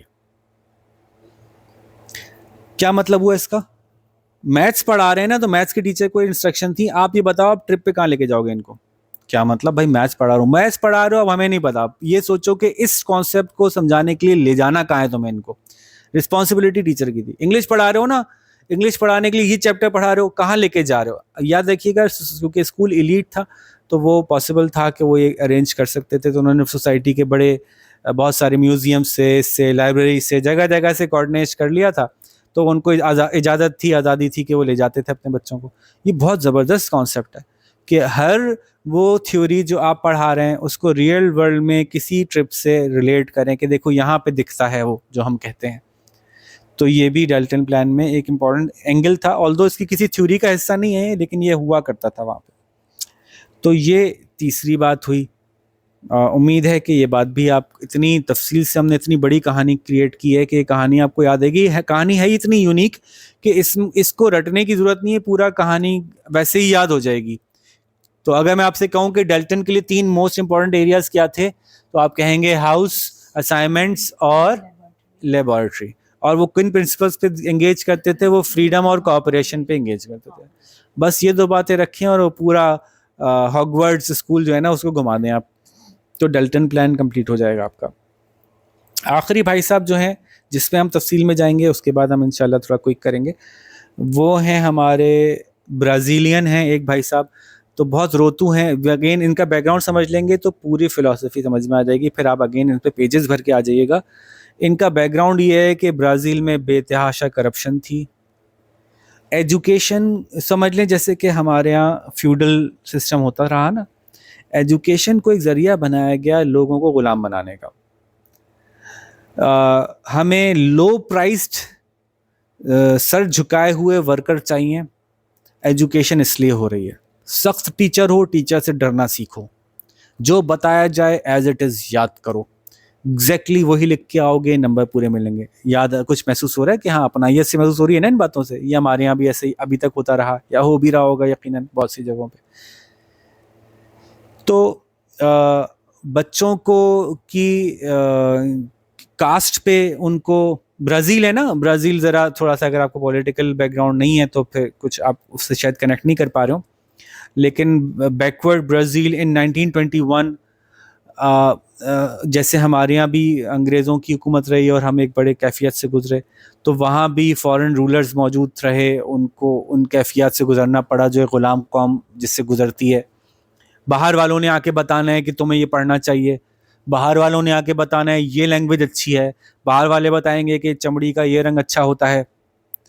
تو اس کی وجہ سے ایک سینس بغاوت کی ہوتی ہے, لیکن طاقت نہیں ہے, کیسے لڑیں گے. بہرحال یہ وہ وقت تھا کہ آہستہ آہستہ جو گلوبل کولونیل پاورز تھیں وہ ریٹریٹ کر رہی تھیں, اور یہاں پہ ان کے پاس موقع تھا کہ وہ ریزسٹ کرتے. تو پاولو فریئر, پچھلے کسی کورس میں بھی ان کا نام آیا تھا. یہ بھائی صاحب 1921 میں برازیل میں موجود تھے, اور انہوں نے جو ہے وہ 2 ٹرمز ایجاد کی. بس وہ 2 ٹرمز اگر آپ سمجھ لیں تو ان کا پورا پروسیس سمجھ میں آ جائے گا. ٹرم نمبر 1 ہے ڈومیسٹیکیشن. ڈومیسٹیکیشن کہتے ہیں سدھانے کو, جیسے کہ کتے کو ڈومیسٹیکیٹ کر سکتے ہیں, بکری کو کرتے ہیں, گھوڑے کو کرتے ہیں. ڈومیسٹیکیٹ مطلب اپنا پالتو بنا لینا. تو انہوں نے کہا کہ تعلیم کو ڈومیسٹیکیشن کے لیے یوز کیا جاتا ہے, تعلیم کو لبریٹ, آزاد کرنے کے لیے نہیں, غلام بنانے کے لیے یوز کیا جاتا ہے. ایک تو انہوں نے یہ کہا. دوسرا انہوں نے کہا تعلیم نہیں ہے, یہ تو بینکنگ کا نظام ہے. بینکنگ کا ایک جوک تھا ان کا, وہ یہ تھا کہ جیسے میں آج ڈپازٹ کروانے آتا ہوں, پیسے رکھواتا ہوں, پھر کل آتا ہوں پورے کے پورے نوٹ واپس لے جاتا ہوں, تو یہی ہے تعلیمی نظام. ٹیچر کہتا ہے کلاس شروع, open your cash counter, I'll start depositing information in your mind, keep that information safe in your mind, go to the exam room and pay that amount back into the paper. تو یہ ان کا ایک خاص joke تھا banking کا, کہ education نہیں ہے, بینکنگ ہے, یہاں سے پیسے جمع کراتے ہیں, وہاں جا کے وہ الٹی کر کے آ جاتے ہیں پیسوں کی. تو تعلیم نہیں ہے بلکہ رٹا ہے, رٹا سمجھ لیں اس کو, رٹے کو انہوں نے اپنے طور پہ بینکنگ کا نام دیا. ان 2 باتوں سے بہت سخت نالاں تھے. نمبر 1 کہ انسانوں کو ڈی ہیومنائز کر دیا تھا, جانور بنا دیا تھا, ان کو غلام بنا دیا تھا, یعنی ڈومیسٹیکیٹ کر لیا تھا. اور دوسری بات بینکنگ ہو رہی تھی, تعلیم نہیں ہو رہی تھی. معلومات محفوظ کرو, معلومات آگے پہنچا دو. تو ایک تو یہ بات تھی. دوسرا یہ کہ ان کے یہاں جو تعلیم تھی وہ میں نے آپ کو بیک گراؤنڈ بتایا کہ ان کے کلچر کو ریپرزینٹ نہیں کرتی تھی. یہ بات ذہن میں رکھیے گا. ان کی تعلیم ان کے کلچر, ان کی ضروریات, ان کے مسائل کے اوپر نہیں تھی. تو اس کا مطلب ہے کہ انہوں نے کہا ہوگا کہ ہماری تعلیم کو ہمارے کلچر, ہمارے مسائل, ہماری ضروریات کے مطابق بناؤ. اب وہ کوئی کہے گا کہ ہمیں کیسے پتہ چلے گا کہ تمہاری کیا ضروریات ہیں, تمہارے کیا مسائل ہیں. تو یہ یقیناً کہیں گے کہ تعلیم کو ڈیموکریٹک کرو, تعلیم کے ڈیزائن کے پروسیس کو ڈیموکریٹک کر دو. ٹھیک ہے, تو یہ ان کی ایک امپورٹنٹ پوائنٹ تھا کہ جی ڈیموکریٹیکلی ڈیسائیڈ کرو کہ کیا پڑھانا ہے, کیسے پڑھانا ہے, کیوں پڑھانا ہے, کس کو پڑھانا ہے, کون پڑھائے گا. یہ سب چیزیں ہی جو لوگوں کے لیے بہتر ہو, ہمارے کلچر کے لیے امپورٹنٹ ہو, اس میں لاؤ. مس اینی نے نکال لیا, پڑھائی پہ دھیان نہیں دے رہی تھیں, ڈھونڈنے پہ دھیان دے رہی تھیں کہ 8611 کے کورس میں کریٹیکل تھنکنگ میں جی ان کا نام آیا تھا. اوکے ٹھیک ہے.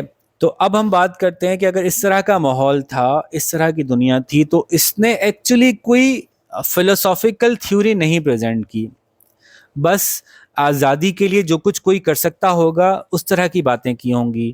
اس کا مطلب ہے کہ انہوں نے کہا ہوگا کہ ٹیچر کا رول کیسا ہوتا ہے, سخت اتھارٹیرین ہو رہا ہے, تو یہ کیا کہتے ہوں گے ٹیچر کا رول کیسا ہونا چاہیے, ڈیموکریٹک ہونا چاہیے. کریکولم کے بارے میں کیا کہتے ہوں گے, curriculum according to our social needs ہونا چاہیے. کریکولم جو ہے وہ ڈیموکریٹک ہونا چاہیے. کریکولم ایسا ہونا چاہیے جو لوگوں کے دماغ بند نہ کرتا ہو, کھولتا ہو, یعنی کریٹیکل تھنکنگ ڈیولپ کرتا ہو. بچوں کو سوال کرنے کی اجازت ہونی چاہیے. بچوں کو چیزیں ایسے مت پڑھاؤ جو جارگنز ہوں, ڈیفیکلٹ فارن لینگویج کے ورڈز ہوں, بلکہ ان کی اپنی زبان میں ان کو سکھاؤ, اور آسان کر کے سکھایا جانا چاہیے, آسان باتیں ہونی چاہیے. سملرلی انہوں نے یہ بھی کہا کہ ڈائیولوجیکل بہت آیا ہے ان کے, تو ڈائیولوجیکل کا لفظ کر لیجیے گا یوز, ورنہ ایک ناراض ہو جائیں گے یہ لوگ. یعنی ڈائیلاگ رکھو, ہر چیز کو ڈائیلاگ کے تھرو انگیج کرو, چاہے کریکولم بنانے کا کام ہو, چاہے کلاس روم ٹیچنگ کا کام ہو. دیکھیں ڈائیولوجیکل کلاس روم ٹیچنگ ایسے ہوتی ہے جس میں ٹیچر یہ نہیں بتاتا کہ this is the final right thing. Teacher کہتا ہے this is one possibility, what do you سے.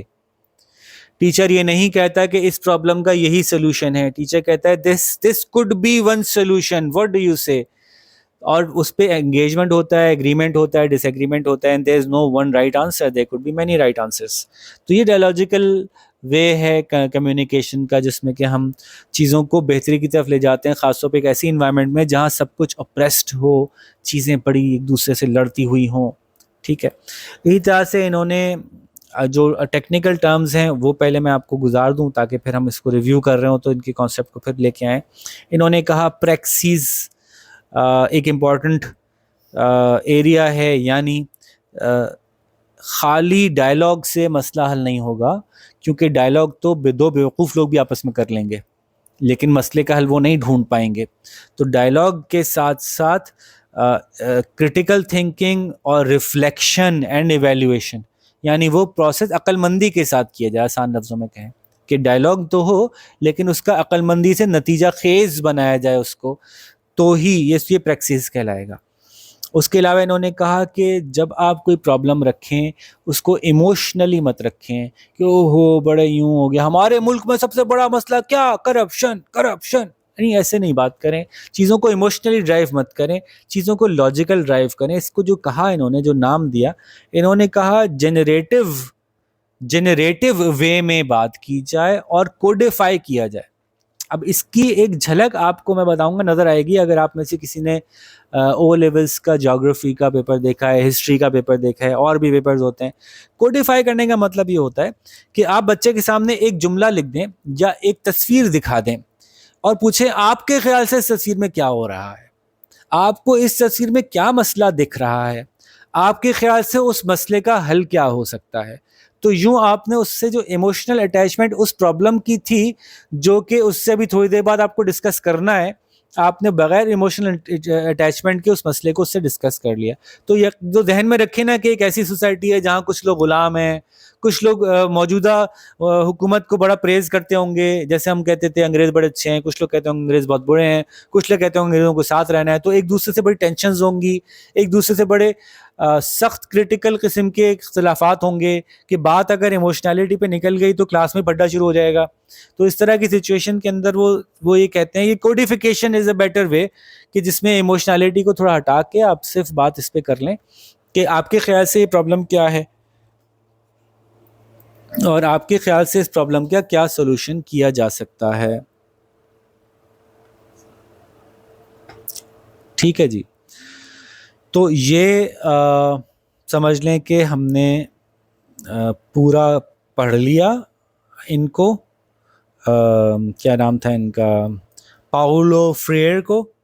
اب میں اس کو تھوڑا ریویو کروں گا اور ریویو کرتے ہوئے تھوڑا سا اس کو سنتھیسائز کریں گے پیپر میں لکھنے کے اعتبار سے. تو پہلے تو پاولو کے بارے میں آپ کو یاد رکھنا ہے، فریئر کے بارے میں یاد رکھنا ہے کہ فریئر ایک اپریسو برازیلین سوسائٹی میں ایگزسٹ کر رہا تھا جہاں ایجوکیشن کو ڈومیسٹیکیشن کے لیے یوز کیا جاتا تھا، لوگوں کو غلام بنانے کے لیے، لوگوں کو یہ بتانے کے لیے کہ تم جاہل ہو، تم گھٹیا ہو، تم خراب ہو، تمہیں صرف منیل جاب کرنی ہے. وہاں ایجوکیشن نہیں ہو رہی تھی، بینکنگ ہو رہی تھی، رٹافیکیشن ہو رہی تھی. جہاں پہ کہ کلچر کے اکارڈنگلی ڈیولپمنٹ نہیں ہو رہی تھی، ایجوکیشن نہیں دی جا رہی تھی. جہاں اس وقت کے وہاں کے لوگوں کو جو ضرورت تھی وہ ایجوکیشن نہیں دی جا رہی تھی. جہاں ان کے حساب سے جو لینگویج ہونی چاہیے تھی اس لینگویج میں نہیں دی جا رہی تھی. تو اس نے ان سب کے خلاف آواز اٹھائی. ان آوازوں کو آپ اپنے الفاظ میں لکھ سکتے ہیں. تو اس نے کہا ہوگا کہ ڈومیسٹیکیشن نہیں کرو، یعنی کیا کرو، کریٹیکل تھنکنگ ڈیولپ کرو. اگر کسی کو غلام نہیں بنانا تو آزاد کرنے کا راستہ کیا ہے، اس کے اندر سوال ڈالو، اس کو سوال کرنے کی اجازت دو اور اس کے سوالوں کے جواب دینا شروع کرو. تو ڈومیسٹیکیشن کا الٹ ہو گیا کریٹیکل تھنکنگ. بینکنگ مت کرو، انڈرسٹینڈنگ پیدا کرو، انڈرسٹینڈنگ پہ بیس کر کے کرو. کلچرل ایلینیٹڈ ہیں وہ لوگ تو پھر ڈیموکریٹک ویلیوز لاؤ کریکولم ڈیولپمنٹ میں اور اس کے تھرو کریکولم. تو یہ کوئی ایجوکیشنل فلسفی نہیں ہے ایکچولی، یہ صرف ایک اسٹرگل ہے اس شخص کی جس نے برازیل میں کی. تو اس اسٹرگل کو یہاں پہ چونکہ ظاہر کتاب کے پیج بھی بھرنے تھے تو یہاں پہ انہوں نے مینشن کیا. اس میں ایک چیز میں بس صرف ایک نوٹ کرا دوں. جی جی، یہ جو پوزیشننگ جو ہے نا، سوکریٹک پوزیشننگ، یہ بیسیکلی نا یہ ہے ایکچولی ان کا میتھڈ انہوں نے جو اپنایا نا، لاجک پیرن، یہ بیسیکلی جو ہے یہ موسٹ لائکلی یا تو انہوں نے وہاں سے اڈاپٹ کیا تھا ورنہ نیچرلی اس کے اوپر آ گئے ہوں گے. جی جی جی، سقراط کا جو وہ تھا نا پرائمری ٹول تھا جی تھا کوسچننگ. وہ کوسچن کرتا تھا، وہ کسی کو نیگیٹ نہیں کرتا تھا ریئلی، بالکل وہ کوسچن کرتے کرتے وہاں پہ پہنچا دیتا تھا. بالکل بالکل بالکل ٹرانسفر فنلنگ آپ نے سکھائی تھی ہمیں جی اگر میں غلط نہیں ہوں. بالکل ایسا ہی ہے کہ جیسے ہم کہہ رہے ہیں کہ ایجوکیشن کے انہوں نے کوئی باقاعدہ سسٹم نہیں کریٹ کیا. جیسے ڈیلٹن پلان نے ایک سسٹم کریٹ کیا یا مونٹیسری نے ایک سسٹم کریٹ کیا, انہوں نے ایجوکیشن کی لبریشن کی اسٹرگل کی. اس لبریشن کی اسٹرگل میں ظاہر ہے اگر آپ کو وہ ڈکٹیٹ کر رہے ہیں, آپ کے اندر وہ کوئی خاص مواد بھر رہے ہیں, تو وہ کہیں گے کہ نہیں بھائی اس کو لاجیکل بنیادوں پہ رکھو, اس کو ڈیموکریٹائز کرو, اس کو جو ہے وہ ڈائیلاجیکل وے میں ریزالو کرو, اس کو جو ہے وہ سوشل نیڈس کے اکارڈنگلی رکھو, اس میں کریٹیکل تھنکنگ ہونی چاہیے, language in of the students use ہونی چاہیے. اور اس کا مقصد یہ ہوتا تھا کہ سوسائٹی لبریٹ ہو, کرپشن سے باہر ہو, بچے ایجوکیٹڈ ہوں, بچے اپنی زندگی کے مسائل سمجھتے ہوں اور ان مسائل پہ بات کرنا چاہتے ہوں, بات کر سکتے ہوں. یہ باتیں جو تھیں وہ ان صاحب نے کی تھیں, اور یہاں پہ اس کو نام بھی دینے کی کوشش کی ہے ہم نے کورس میں, کیونکہ ظاہر کورس بنانا ہے نا, تو چیپٹر تو پورا کرنا ہے. اس کو انہوں نے کہا کریٹیکل پیڈاگوجی انہوں نے ایجاد کی. اچھا ایکچولی انہوں نے ایجاد نہیں کی, کریٹیکل پیڈاگوجی انہوں نے ایجاد نہیں کی, لیکن ہاں یہ جو کر رہے تھے وہ کریٹیکل پیڈاگوجی تھی, یہ صحیح بات ہوگی. تو جس میں کہ انہوں نے ساری چیزیں میں نے کہا یوز ہوئیں کہ جی ڈائلاگ ہونا چاہیے ہے, ریفلیکشن ہونی چاہیے, پریکسس اس کو انہوں نے کہا, جنریٹو تھیم ہونے چاہیے. جنریٹو تھیم کا مطلب ہے کہ ہم کیا پڑھنے جا رہے ہیں یہ ہم مل کے ڈیسائیڈ کریں گے, جنریٹ کریں گے سوسائٹی سے کہ کیا پڑھایا جائے, کیسے پڑھایا جائے. کوڈیفیکیشن ہونی چاہیے, جس کا میں نے بتایا آپ کو کہ مثال کے طور پہ کوئی تصویر کے اوپر بیس کرتے ہوئے ایموشنالٹی کو اس سے ڈیٹیچ کر لیں. اور democratic way of every thing ہونا چاہیے, ہر چیز ڈیموکریٹک ہونی چاہیے. اور آپ سمجھیں نا کہ جب کسی کے اوپر حکومت کوئی کر رہا ہوتا ہے, تو جیسے وہ انگریز ہمارے پہ حکومت کر رہے تھے تو ہم کتنا لڑ رہے تھے کہ الیکشن کراؤ, الیکشن یوں, الیکشن ایسے, الیکشن, کیونکہ ڈیموکریسی ہم ہر غلام کو اچھا لگتا ہے نا کہ ڈیموکریسی آ جائے گی طرح سے, تو اس لیے زیادہ ہی ایمفیسس ڈیموکریسی پہ ہوتا ہے, چاہے اس کے رزلٹ نکل رہے ہو یا نہیں نکل رہے ہو. ابھی تو مجھے یہی اچھا لگ رہا ہے کہ ڈیموکریسی اچھی ہے. ٹیچر اسٹوڈنٹ ریلیشن شپ وہاں پہ کیسا ہوتا ہوگا آپ امیجن کر سکتے ہیں کہ نان اتھارٹیٹیو ہو, ڈائلاگ بیسڈ ہو, ڈیموکریٹک ہو, بینکنگ نہ کرتے ہوں, رٹا بیسڈ نہ ہو. تو یہ باتیں تھیں جو چیپٹرز 9 میں ڈسکس کی گئیں. اس پہ تھوڑا زیادہ ٹائم لگ گیا, آپ دیکھیے گا میں بہت ہی کوئکلی 5-7 منٹ میں آپ کو چیپٹر 8 کروا دوں گا, کیونکہ ہم اس زون میں, اس موڈ میں داخل ہو گئے ہیں جس میں کہ ہم ایجوکیشن کی فلسفی کو ڈسکس کر رہے ہیں. اب ایک انہوں نے چیپٹر 8 میں کہا کانٹیمپرری فلسفیز اینڈ کریکولم ڈیولپمنٹ. بڑا ہی زبردستی کا ٹاپک ہے, تو زبردستی کے ٹاپک کو بڑے مزے سے ہم نکال لیں گے اور اس کے سوال کی تیاری بھی کر لیں گے. دیکھیں دنیا میں ایجوکیشن کی باقاعدہ پراپر فل فلیجڈ فلسفی کے حوالے سے بات کریں تو 3 ہی ہیں. ایک تو آپ کہیں گے وہ فلسفی جو یہ کہتی ہے کہ انسانوں کے کچھ ہمیشہ سے ایسے ایڈجیکٹیوز ہیں, کچھ ایسی پراپرٹیز ہیں, کچھ ایسی عادتیں, صلاحیتیں ہیں جو ہمیشہ انسان میں موجود رہیں, ہمیشہ رہیں گی. ان کو اچھے سے اچھا ڈیولپ کر دو تو ایک اچھا انسان بن جائے گا, وہ پھر خود بخود ہی اپنا راستہ ڈھونڈ بھی لے گا. زیادہ فوکس اس پہ کرو کہ اس انسان کی ان صلاحیتوں پہ جو یونیورسلی ایگریڈ اپون ہے, مثلاً کریٹیکل تھنکنگ پہ کام کر لو, اس کی پرسنالٹی پہ کام کر لو, اس کے کمٹمنٹ پہ کام کر لو, اس کے اسٹیچر پہ کام کر لو, اس کی ان چیزوں پہ فوکس کر لو جو ہر انسان کے بارے میں پوری دنیا میں کہی جا سکتی ہیں کہ اگر ان چیزوں کو اس کی بہتر کر دیا جائے تو یہ ایک بہتر انسان بن سکتا ہے. اور اس بات کا ایویڈنس کہاں سے ڈھونڈو کہ یہ کیسے پتہ چلے گا کہ وہ کیا چیزیں ہیں, تو اس کے لیے تمہارے پاس ہسٹری موجود ہے. اگر تمہیں دیکھنا ہے کہ اچھا میوزیشین کیسے بنتے ہیں تو تم موزارٹ کو دیکھ لو کہ وہ کیسے بنا تھا, کیا ہوا تھا, اس میں کیا پراپرٹیز تھیں, موزارٹ جیسی پراپرٹیز پیدا کرو. کہ اگر تم انگلش کے یونیورسٹی کے انچارج ہو تو مجھے شیکسپیئر پیدا کرو. اگر تم جو ہو وہ تم اپنے ماضی سے مثالیں اٹھاؤ, ماضی کے بہترین انسانوں کو دیکھتے ہوئے ان کی شبیہ پیدا کرو. ٹھیک ہے, یہ آسان ذریعہ ہے معلومات کے فیصلہ کن ہونے کا ان کے لیے. میری بات سمجھ میں آ رہی ہے؟ اچھا, اب یہ کیا بہت بڑی باقاعدہ فلسفی کوئی ہے دنیا میں ایسی؟ تو مسئلہ یہ ہے جناب کہ اس صدی سے پہلے صرف یہی ایک فلسفی تھی ایجوکیشن کی. اس صدی سے پہلے ایجوکیشن کی فلسفی ہی یہی تھی، چاہے وہ ریلیجیس ایجوکیشن ہو، چاہے وہ ورلڈلی ایجوکیشن ہو. فلسفی میں ایک شخص ہوتا تھا جو اسٹیبلش ہو جایا کرتا تھا، اور پھر ہم کہتے تھے کہ معیار تو وہ شخص ہے، اور پھر ہم اس معیار کے اوپر اپنی بچوں کو پروڈیوس کر رہے ہوتے تھے. اگر آپ اس کو ریلیٹ کرنا چاہیں تو ہماری اسلامک جو ڈیولپمنٹ ہوتی ہے اس میں بھی ہمیں معیار بتایا جاتا ہے نا، کہ کسی انسان کو اچھا پیدا کرنا ہے تو اس کے اندر وہ انسانی اقدار ڈال دو جو اقدار حضرت محمد صلی اللہ علیہ وسلم میں موجود تھی، تو ایک اچھا انسان پیدا کر لو گے. تو اس کی جو بنیاد نکل کے آتی ہے یہ وہیں سے نکل کے آتی ہے کیونکہ ایجوکیشن بہت لمبے عرصے تک ریلیجن نے ہی لیڈ کی ہے. ایجوکیشن کا مطلب ریلیجیس ایجوکیشن کا تھا اور باقی سب کچھ آکوپیشن تھا. تو اس لیے، اور یہ ہمارے یہاں بھی اور دوسری دنیا اور بھی علاقوں میں ایسا ہی کچھ تھا قریب. تو چونکہ ریلیجن جب لیڈ کرتا ہے نا ایجوکیشن کو، تو ریلیجن جو ہوتا ہے وہ ہوتا ہے قدامت پسند، not in the bad sense, لیکن ریلیجن کہتا ہے کہ زیادہ صحیح ریلیجن پہ وہ تھا جو زیادہ پیچھے تھے، تو ان کو آئیڈیلائز کرو، ان کے جیسے بن جاؤ، تو تم خود بخود اپنے اندر وہ صلاحیتیں پیدا کر لو گے جو کامیاب انسانوں میں ہونی چاہیے. اب مسئلہ کیا ہے کہ کامیابی کے لیے انہوں نے جو معیار مقرر کیا ہے وہ تاریخ کو کیا ہے، مطلب ماضی کو کیا ہے، اور اب ہو گیا ریلیجن کا زور کمزور. ہم آ گئے 19ویں صدی میں. 19ویں صدی کے آخر تک چونکہ ریلیجن کا ہر جگہ سے ہی کنٹرول جو ہے وہ لوز ہو چکا تھا، یہاں تک کہ اسلامک ورلڈ بھی لوز کر چکی تھی. تو اب گلوبلی میں اس شخصیت کے جیسا کیوں بنوں؟ آپ نے کہا کہ کسی شخص کو تعلیم دو تو ان شعبوں میں ویسا معیار پیدا کر دو جیسا اس شخص کا تھا فلانے صاحب کا.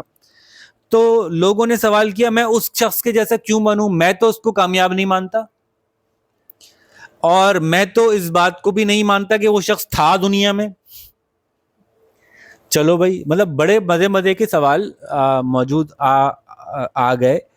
اس ٹائپ آف سٹڈی میں اگر آپ خود سوچیں ایک لمحے کو کہ جو اس کانسیپٹ پہ بلیو کرتا ہوگا، اس کو کہتے ہیں، کیا کہتے ہیں اس کو؟ کون سا ازم ہے پیارے بچوں؟ کون سا ازم ہے بھائی یہ؟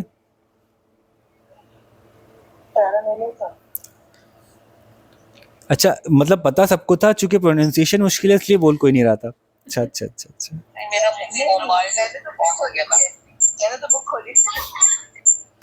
پرینیلزم جو ہے یہ وہ شاخ ہے ایجوکیشنل فلسفی کی جو یہ کہتے ہیں کہ انسانوں میں کچھ بیسک، اصل میں یہ بات کہنے میں تو کوئی حرج نہیں ہے کہ انسانوں کے اندر کچھ ایسے کریکٹرسٹکس ہوتے ہیں جو سب انسانوں میں کامن ہوتے ہیں، انہی کی ترویج اور تربیت کر دی جائے تو ایک اچھا انسان بن جائے گا، ایک یوزفل انسان بن جائے گا. جیسے کہ ہم کہہ دیں کہ اوکے کریٹیکل تھنکنگ ہونی چاہیے، لیکن یہ بات یہاں ختم نہیں کرتے کہ انسانوں میں کچھ کامن ٹریٹس ہیں، ان ٹریٹس کو تربیت کر دو تو اچھا انسان بن جائے گا. بلکہ وہ یہ بھی کہتے ہیں کہ ہم بتائیں گے وہ ٹریٹس ہیں کیا، کیونکہ تاریخ نے ثابت کیا کہ وہ کیا ٹریٹس ہوتے ہیں. جب وہ یہ بولتے ہیں تو اس کے بعد وہ کہتے ہیں وہ تاریخ کون سی اٹھائیں گے؟ آپ کرسچن تاریخ اٹھائیں گے، مسلم تاریخ اٹھائیں گے. تو یہ وقت کے ساتھ ساتھ بدلتی چلی گئی کہ کون سی تاریخ اٹھائی جائے گی. مسلمانوں نے مسلمان ہیروز کو لیا. اب اس پہ بھی ایک سوال اٹھا، جس ہیرو کی آپ یہ تعریف کر رہے ہیں وہ واقعی میں ایسا تھا یا نہیں تھا؟ اس میں بھی اختلاف موجود ہے. Not talking about the holy prophet, کیونکہ جب آپ نیچے آتے ہیں تو پھر آپ اور لوگوں کو بھی آئیڈیلائز کرتے ہیں. آپ کہتے ہیں میں فلانے جیسا تمہیں ہونا چاہیے، تمہیں اکبر بادشاہ جیسا ہونا چاہیے نہیں ہونا چاہیے، ویسا تھا کہ نہیں تھا پتہ نہیں. تو یوں پرینیلیزم. ہارون رشید صاحب کے آپ نے کبھی کالم پڑھے ہو یا ان کو سنا ہو آپ نے؟ جی. تو ہارون رشید صاحب جو ہیں وہ بیسیکلی اس میں جاتے ہیں نا، پاسٹ میں جاتے ہیں جی، اور وہ جو ہے وہ مختلف، میں نے رشین مطلب وہ بہت پڑھی، میں نے بہت پڑھا. تو وہ بیسیکلی پیریلیزم کی ایک مثال ہے. یہ جو پیرین جو روٹ ہے یہ بیسیکلی ہے، اس کا مطلب ہے سدا بہار پتا، ایور گرین پتا. جی، یہ بیسیکلی وہ اسی سے ہے کہ یہ بلیو کرتے ہیں کہ فلسفی of the past is evergreen. جی بالکل. اچھا، بہت سی چیزوں میں مجھے ان کی باتیں اچھی لگتی ہیں، کیونکہ جو بھی بندہ آئیڈیلسٹ ہوگا نا تو اس کو یہ اچھے لگیں گے. آئیڈیلسٹ لوگ جو ہوتے ہیں نا وہ ہوتے ہیں ایسے کہ وہ جو صحرا کی تپتی ریت میں ایک کالے گھوڑے پر ایک شہ سوار منہ پہ ڈھاٹا کپڑا لپیٹے تگڑک تگڑک تگڑک تگڑک تگڑک بھاگتا چلا جا رہا ہے، دوڑاتا چلا جا رہا ہے.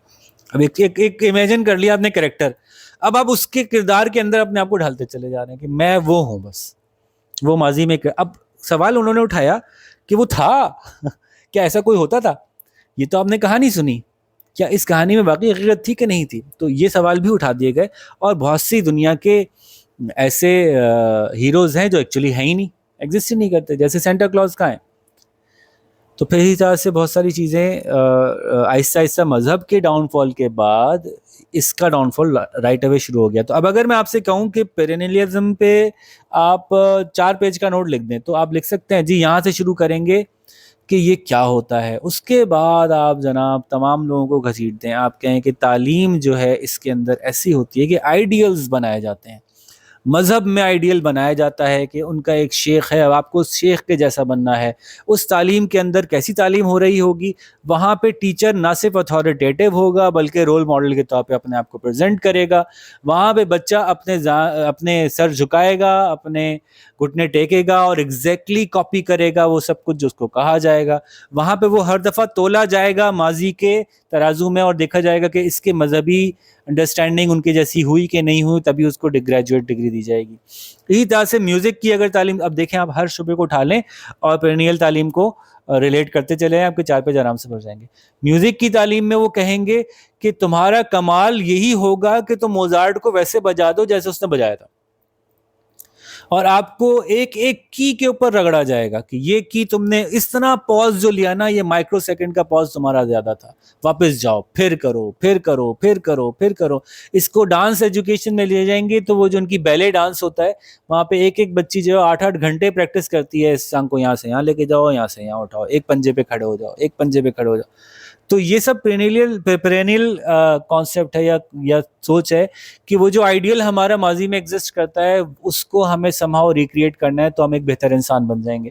آپ میوزک ایجوکیشن سے اٹھائیں، آپ لے کے آ جائیں اس کو میتھمیٹیکل ایجوکیشن میں، تو آپ کہیں گے بھائی صاحب وہ زبردست بندہ ہوتا ہے اس کو سارے فارمولے یاد ہوتے ہیں. میرے سر تھے کہ نہیں تھے پتہ نہیں، میرے سر تھے، ان کو نا 15,000 فارمولے زبانی یاد تھے. اب تم تب تک اچھے میتھمیٹیشین نہیں بنو گے جب تک تم 15,000. تو میں پھر یہ بتاؤں کہ اس کانسیپٹ میں اس وقت تک مسئلہ نہیں تھا جب تک یہ کانسیپٹ وہاں رکا ہوا تھا کہ انسانوں کے کچھ کامن سدا بہار ٹریٹس ہوتے ہیں جن کی ڈیولپمنٹ سے انسان بہتر انسان بن جاتا ہے، ہمیں اسی پہ فوکس کرنا چاہیے. جیسے کہ عقل مندی، جیسے نان ایموشنالٹی، جیسے کہ ڈیسیژن میکنگ پاور، جیسے پازیٹیو تھنکنگ، یہی کچھ ٹریٹس نکال لیں. جب آپ نے فیصلہ کیا کہ لیکن ان ٹریٹس کو کیسا ہونا صحیح ہونا مانا جائے گا یہ میں بتاؤں گا، اور اس کو میں تاریخ سے کہیں سے ریلیٹ کروں گا اور اس شخصیت سے ریلیٹ کروں گا جس سے آپ ایگری کرتے ہو یا نہیں کرتے ہو.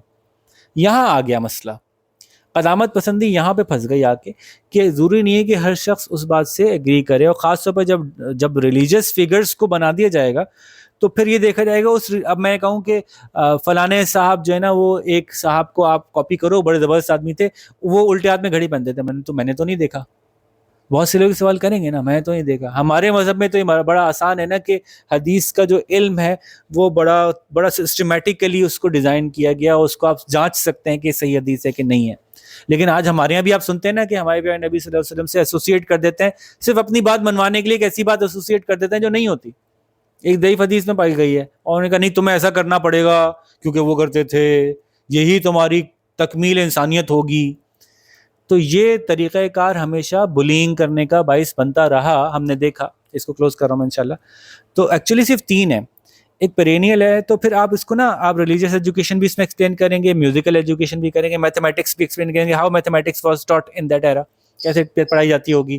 آپ یہ کہیں تو پھر آپ کو سارے پرانے فارمولے نکالے جاتے ہوں گے، آپ ان کو کاپی کرتے ہوں گے، ان کی ایکویشنز بار بار سالو کرتے ہوں گے. تو جو اچھا ایکویشن سالو کر لے گا ان کی جیسی، وہ مانا جائے گا اچھا میتھمیٹیشین ہے، جیسے ہمارے یہاں ہوتی ہے. جی مس. جی سر، یہ کوشچن میں نہیں آ رہا کہ یہ طریقہ کار جو ہے یہ یہی نہیں ہے جیسے ہم بلیو کرتے ہیں کہ ہمارے جو پروفٹ ہیں ہمیں ان کو فالو کرنا چاہیے ان کی ایک چیز کو. مس میں نے یہ نہیں کہا کہ پرینیلزم کوئی بری چیز ہے یا اچھی چیز ہے. میں تو یہ کہہ رہا ہوں کہ یہ ایسا ہے. لیکن جب بھی پرینیلزم کے تھرو آپ ایجوکیشن کو ڈیزائن کریں گے تو دو جگہ کرپشن ہوگی. ایک کرپشن یہ ہوگی کہ آپ کس آئیڈینٹی کو سلیکٹ کرتے ہیں. آپ کو کیا خیال ہے کہ آپ کو میں آپ کو کسی مدرسے میں داخل کراتا ہوں اور آپ سے کہتا ہوں کہ مدرسے میں جا رہی ہیں, آٹومیٹکلی ہم نے کہا کہ آپ کو مدرسے میں داخل کراتے ہیں, آپ نے کہا زبردست میں اچھے مسلمان بن جاؤں گی. ہم نے کہا مدرسے میں ایک شخصیت کی عکاسی آپ کی شخصیت میں کی جائے گی, آپ نے کہا زبردست, اس کا مطلب ہے یا تو رسول اللہ صلی اللہ علیہ وسلم کی جائے گی یا کہ صحابیہ کی جائے گی. پتہ چلا وہاں پہ ایک شیخ صاحب ہیں, ان کی بیگم کی شخصیت کو آپ کے اندر ڈھالا جا رہا ہے آپ کو ان کی شخصیت میں, تو پھر آپ کہیں گی وہ کیوں بھائی؟ تو یہ سوال اٹھے گا نا. تو ہمیشہ پیرینیل میں کیا ہوتا ہے کہ آواز لگائی جاتی ہے ماضی بعید کی, لیکن ایکچولی کاپی کریٹ کی جا رہی ہوتی ہے اپنے استاد کی, اور یہاں پہ کانفلکٹ ہوتا ہے کہ نہیں آپ کا استاد کیسے مان لوں میں اس کو کیوں نہ فالو کروں جو میرا سب سے بڑا استاد ہو, یعنی ہم نبی کو کیوں نہ فالو کریں. اچھا کرسچینٹی میں تو ایک بہت بڑا مسئلہ تھا کہ کرسچینٹی کے اندر آپ کس کو بنائیں گے؟ حضرت عیسیٰ کا تو کوئی ریکارڈنگ کے پاس ایسا خاص نہیں ہے, تو پھر ان کو لے کر وہ پوری پرسنالٹی کو کھڑا کرنا بہت تو پھر اٹھائیں گے کس کو؟ سوسائٹی کے ان لوگوں کو جن کو کہ آپ صحیح سمجھ رہے ہیں. جو ایجوکیٹر ہے اس کے پاس بڑا کنٹرول آ جاتا ہے کہ وہ تعریفوں کے قلابے باندھتا ہے کہ جی آپ کو پتہ ہے کہ شیخ حضرت والا نقشبندی حضرت مولانا نام آئے گا بھی نہیں, سارے ان کے وہی بنتے چلے جائیں گے, آخر میں آپ سے آپ ان جیسے بن جاؤ. آج ہمیں مسجد میں ایک صاحب بتا رہے تھے, جو اس پہ بیان کر رہے تھے کہ جناب قرآن نے بتایا نا حضرت لقمان علیہ السلام نے اپنی اولادوں کو کچھ نصیحتیں کی, تو وہ کہہ رہے تھے یہ تو ہو گئی لیکن میں بتاتا ہوں اور بھی بہت سی کی. آپ سمجھ رہی ہیں کیا ہو رہا ہے ہمارے ساتھ؟ کہ جو قرآن نے بتایا تھا وہ تو ہو گئی, وہ تو ٹھیک ہے, وہ تو سائڈ میں کرتے ہیں. اب میں بتاتا ہوں اور بہت سی کی, کیونکہ وہ میری مرضی کی ہیں, وہ بھی فالو کرنی پڑیں گی تمہیں. نام لگا دیا کس کا؟ حضرت لقمان کا. اب میں تو یہ شک کرنا میرا حق بنتا ہے نا کہ بھائی یہ حضرت لقمان کی انفارمیشن قرآن نے دے دی تو میں نے تو مان لی, حدیث میں آ جاتی تو میں مان لیتا. یہ آپ کہاں سے لے آئے؟ آپ کیا کر رہے تھے وہاں پہ جبکہ آپ کو پتا ہے کہ یہ مرتے وقت اپنے بچے کو بتا رہے ہیں؟ تو ایک تو خبر واحد ہے, یہ آئی کیسے وہاں سے یہاں تک؟ تو یہ نیچرل کوسچن بنتا ہے, اس میں کوئی برائی نہیں ہے, یہ مذہب سے بغاوت نہیں ہے. وہ چیزیں جو قرآن سے ثابت شدہ ہیں یا حدیث سے ثابت شدہ ہیں, یہ لمٹ کرتا ہے کہ آپ کس چیز کو فالو کر رہے ہیں اور کس کو, مطلب یہ مجھے کچھ تھوڑا سا لگ رہا ہے. اس میں جو ہے نا, اس میں کامنٹ میرا یہ ہے کہ ایکچولی ہم پڑھ رہے ہیں فلسفی ان ایجوکیشن. جی فلسفی by default point of views کا نام ہے. جی میں ایک فلسفی رکھتا ہوں لائف کی, فرق ایک فلسفی رکھتے ہیں. اکثر اوقات ہمارے اس پہ نوٹ ایکسچینج ہوتا ہے کہ دیر are always Allama Iqbal kind of people, there are always Quaid-e-Azam type of people, action oriented ہوتے ہیں لوگ, تھاٹ اورینٹڈ ہوتے ہیں. تو سب اس میں کوئی غلط اور صحیح نہیں ہوتا. اس میں بیسکلی یہ ہوتا ہے کہ you are actually thinking process ہے یہ, اور کچھ نہیں ہے. اس کی بات بالکل, اس پہ بالکل صحیح بات ہوئی کہ اس کے جو پٹ فالز ہیں وہ بہت بالکل امپورٹنٹ. یہ والی چیز ہے کہ آپ جو ہے کہہ تو رہے ہیں کہ آپ پاس کو فالو کر رہے ہیں, آئیڈیلس کو فالو کر رہے ہیں, لیکن آئیڈیلس واقعی آئیڈیلس ہیں کہ نہیں ہے یہ تو کوئی نہیں بتا سکتا. بالکل ہم یہی سمجھا رہے ہیں کہ اگر پیرینیلزم اپنی اصل شکل میں موجود ہو اور واقعی آپ ریلیجس بیک گراؤنڈ سے کام کرتے ہوئے ہمارے پیارے نبی صلی اللہ علیہ وسلم کو فالو کر رہے ہوں تو ہمیں کوئی حرج نہیں ہے. لیکن ہم نے ماضی میں دیکھا کہ پیرینیلز جو تھے ان کے یہ مسائل ہمیشہ آئے, آخر کار ان کا تعلیمی نظام جو ہے وہ کسی نہ کسی طرح سے اس شکل میں بگاڑ کا شکار ہوا. تو یہ بات ہم سمجھانا چاہ رہے ہیں کہ اگر آپ پیرینیل ہیں تو لوگوں کو تکلیف ہوئی تبھی جب لوگوں نے کہا کہ کیوں آپ ہمیں اس خیال کے پیچھے بھگا رہے ہیں جو ایگزسٹ بھی نہیں کر رہا شاید. نمبر 1. نمبر 2, آپ کو میں تیار کر رہا ہوں کہ آپ کسی نبی یا ہمارے پیارے نبی صلی اللہ علیہ وسلم کی شخصیت کے عکاس بن جائیں, بس یہ کافی ہے.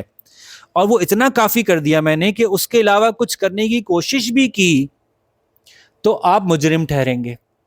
میں نے کہا کہ بالکل ٹھیک ہے, میں پوری کوشش کر رہا ہوں کہ ان کے جیسے بن جاؤں اور وہ کیفیات اپنے اندر پیدا کروں. میرا کام یہ ہے کہ میں فوج کے ایک ایسے ادارے میں کام کرتا ہوں جو جانوروں کی چال پہ تحقیق کر رہی ہے. اس کے لیے ایک سائنس مجھے اسٹڈی کرنی پڑے گی. نہیں, یہ اس کی تو کوئی حقیقت نہیں ہے. پہلے آپ اپنی سارا فوکس صرف اتنی اس شخصیت کی اور کردار کی تکمیل پہ لگائیے, اس سائنس کی بات بہت بعد میں کریں گے. تو کچھ لوگوں کو اس پہ بھی اعتراض ہوا کہ یار مطلب اگر ہم کیوں نہ ہم پریکٹیکل ہو جائے. تو جب آپ کسی چیز سے تنگ آتے ہیں نا تو آپ کو ایسا لگتا ہے کہ اس کے 180 ڈگری اپوزٹ کھڑا ہو جانا ہی حل ہے.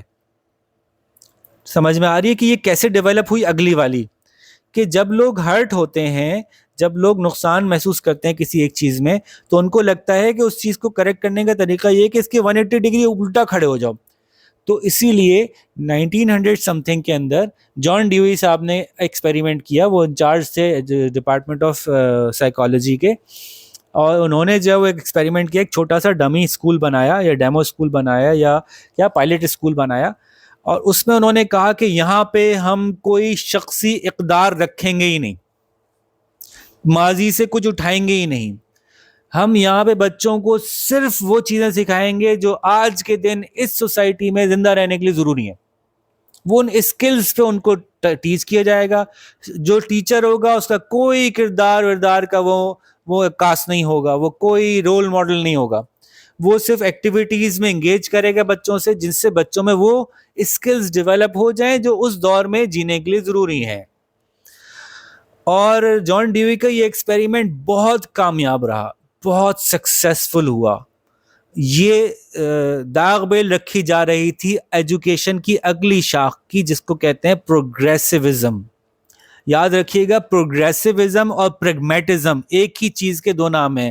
بیچاروں کو چیپٹر بھرنے ہوتے ہیں تو یہ ایک ہی بات کو 4 دفعہ بھی کر دیتے ہیں. تو پروگریسیوزم بولیں یا پریگمیٹزم بولیں, ایک ہی چیز کے دو نام ہیں. پریگمیٹزم کہتے ہیں کہ جو ضروری ہے وہ کیا جائے. پروگریسیوزم بنا ہی پریگمیٹزم کی بنیاد پہ ہے نا. پریگمیٹک مائنڈ سیٹ ہے یہ, آئیڈیلسٹ مائنڈ سیٹ نہیں ہے.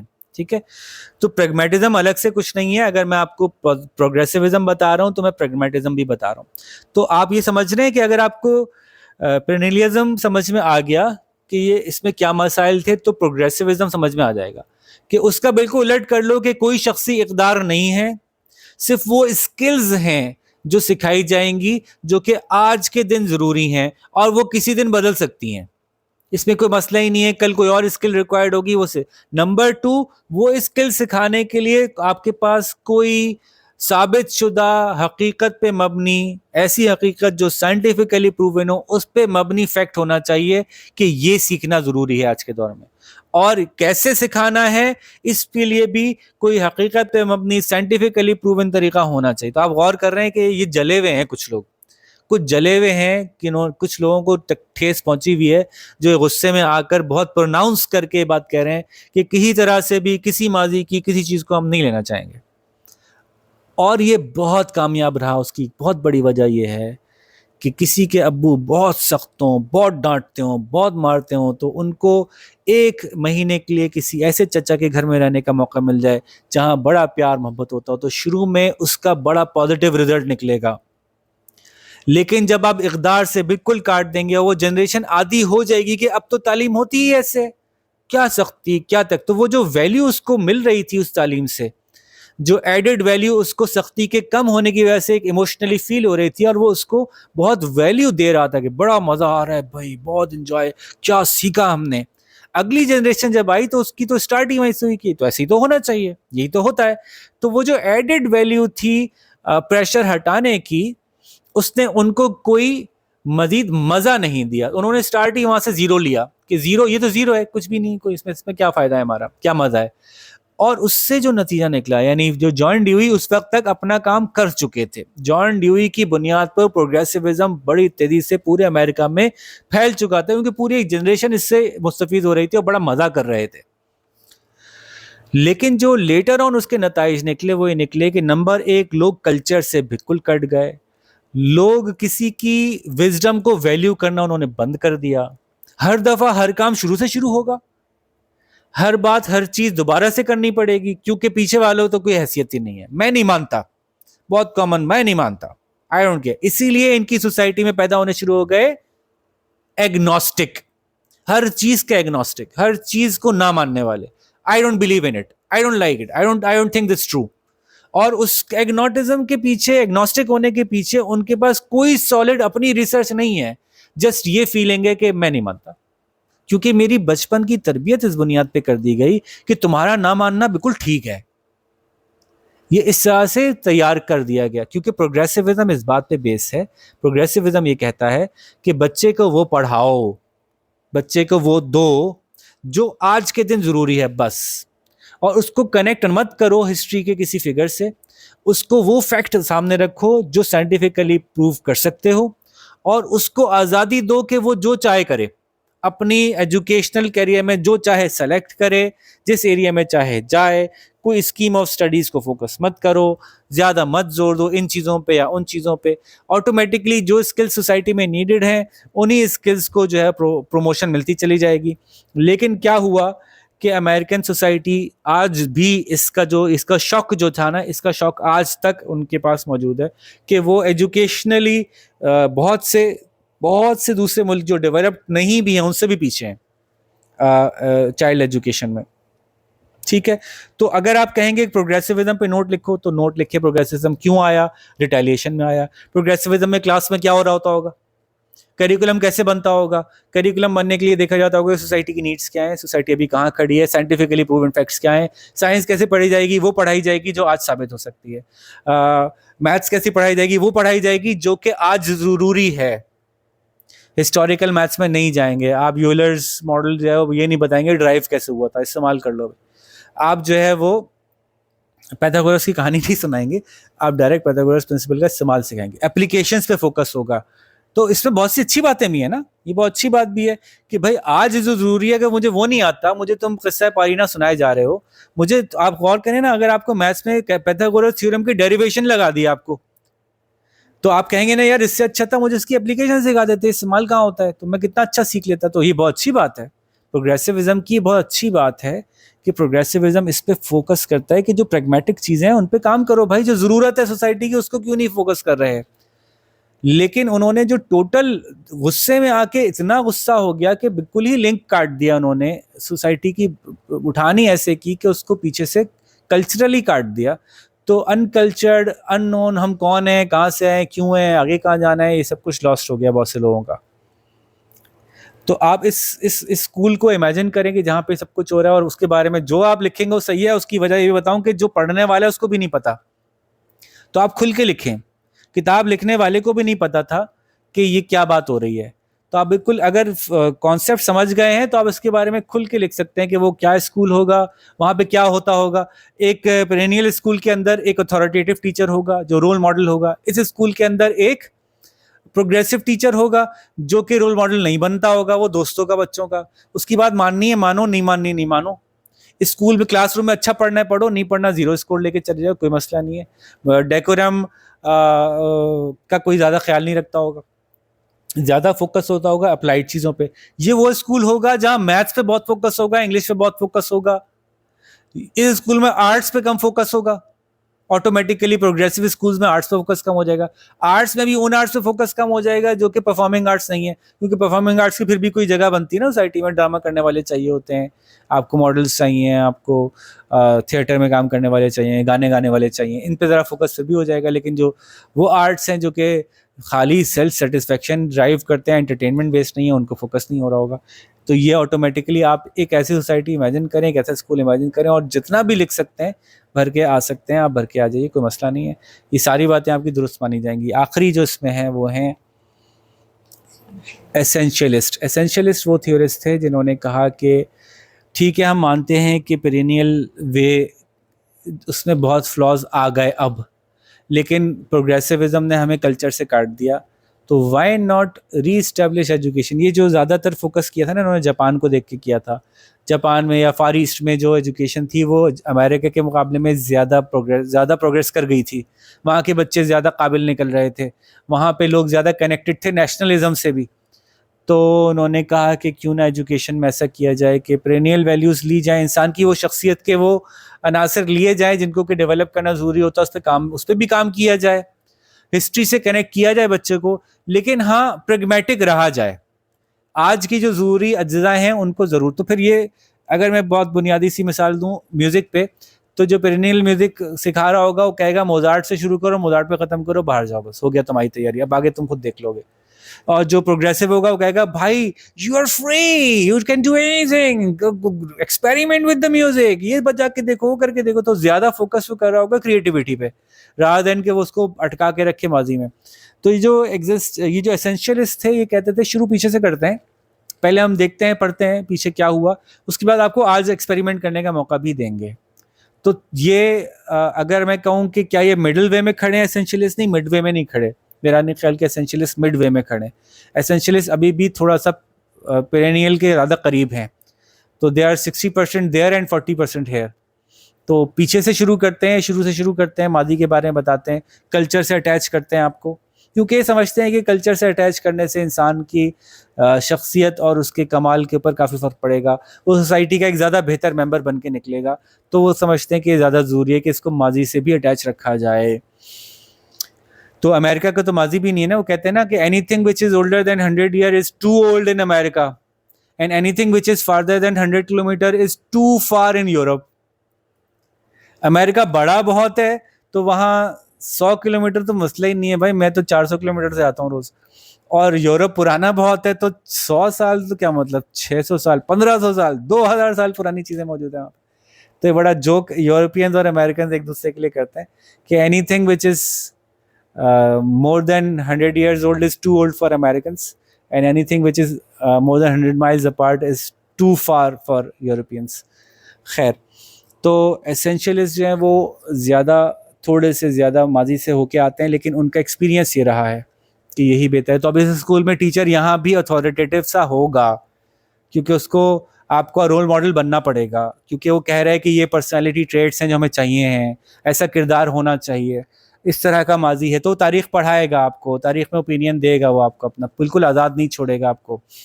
اور لیکن وہ آخر کار آپ میں ہائر گریڈز میں جا کے, ہائر کلاسز میں جا کے آپ کے اندر پریگمیٹک ویلیوز لے کے آئے گا, آپ کو اٹیچ کروائے گا پیتھاگورس تھیورم سے, آپ کو کیمسٹری ماڈرن پڑھائے گا اور آپ کو ماڈرن ایجادات تک لے جائے گا یونیورسٹی ایجوکیشن تک جاتے جاتے.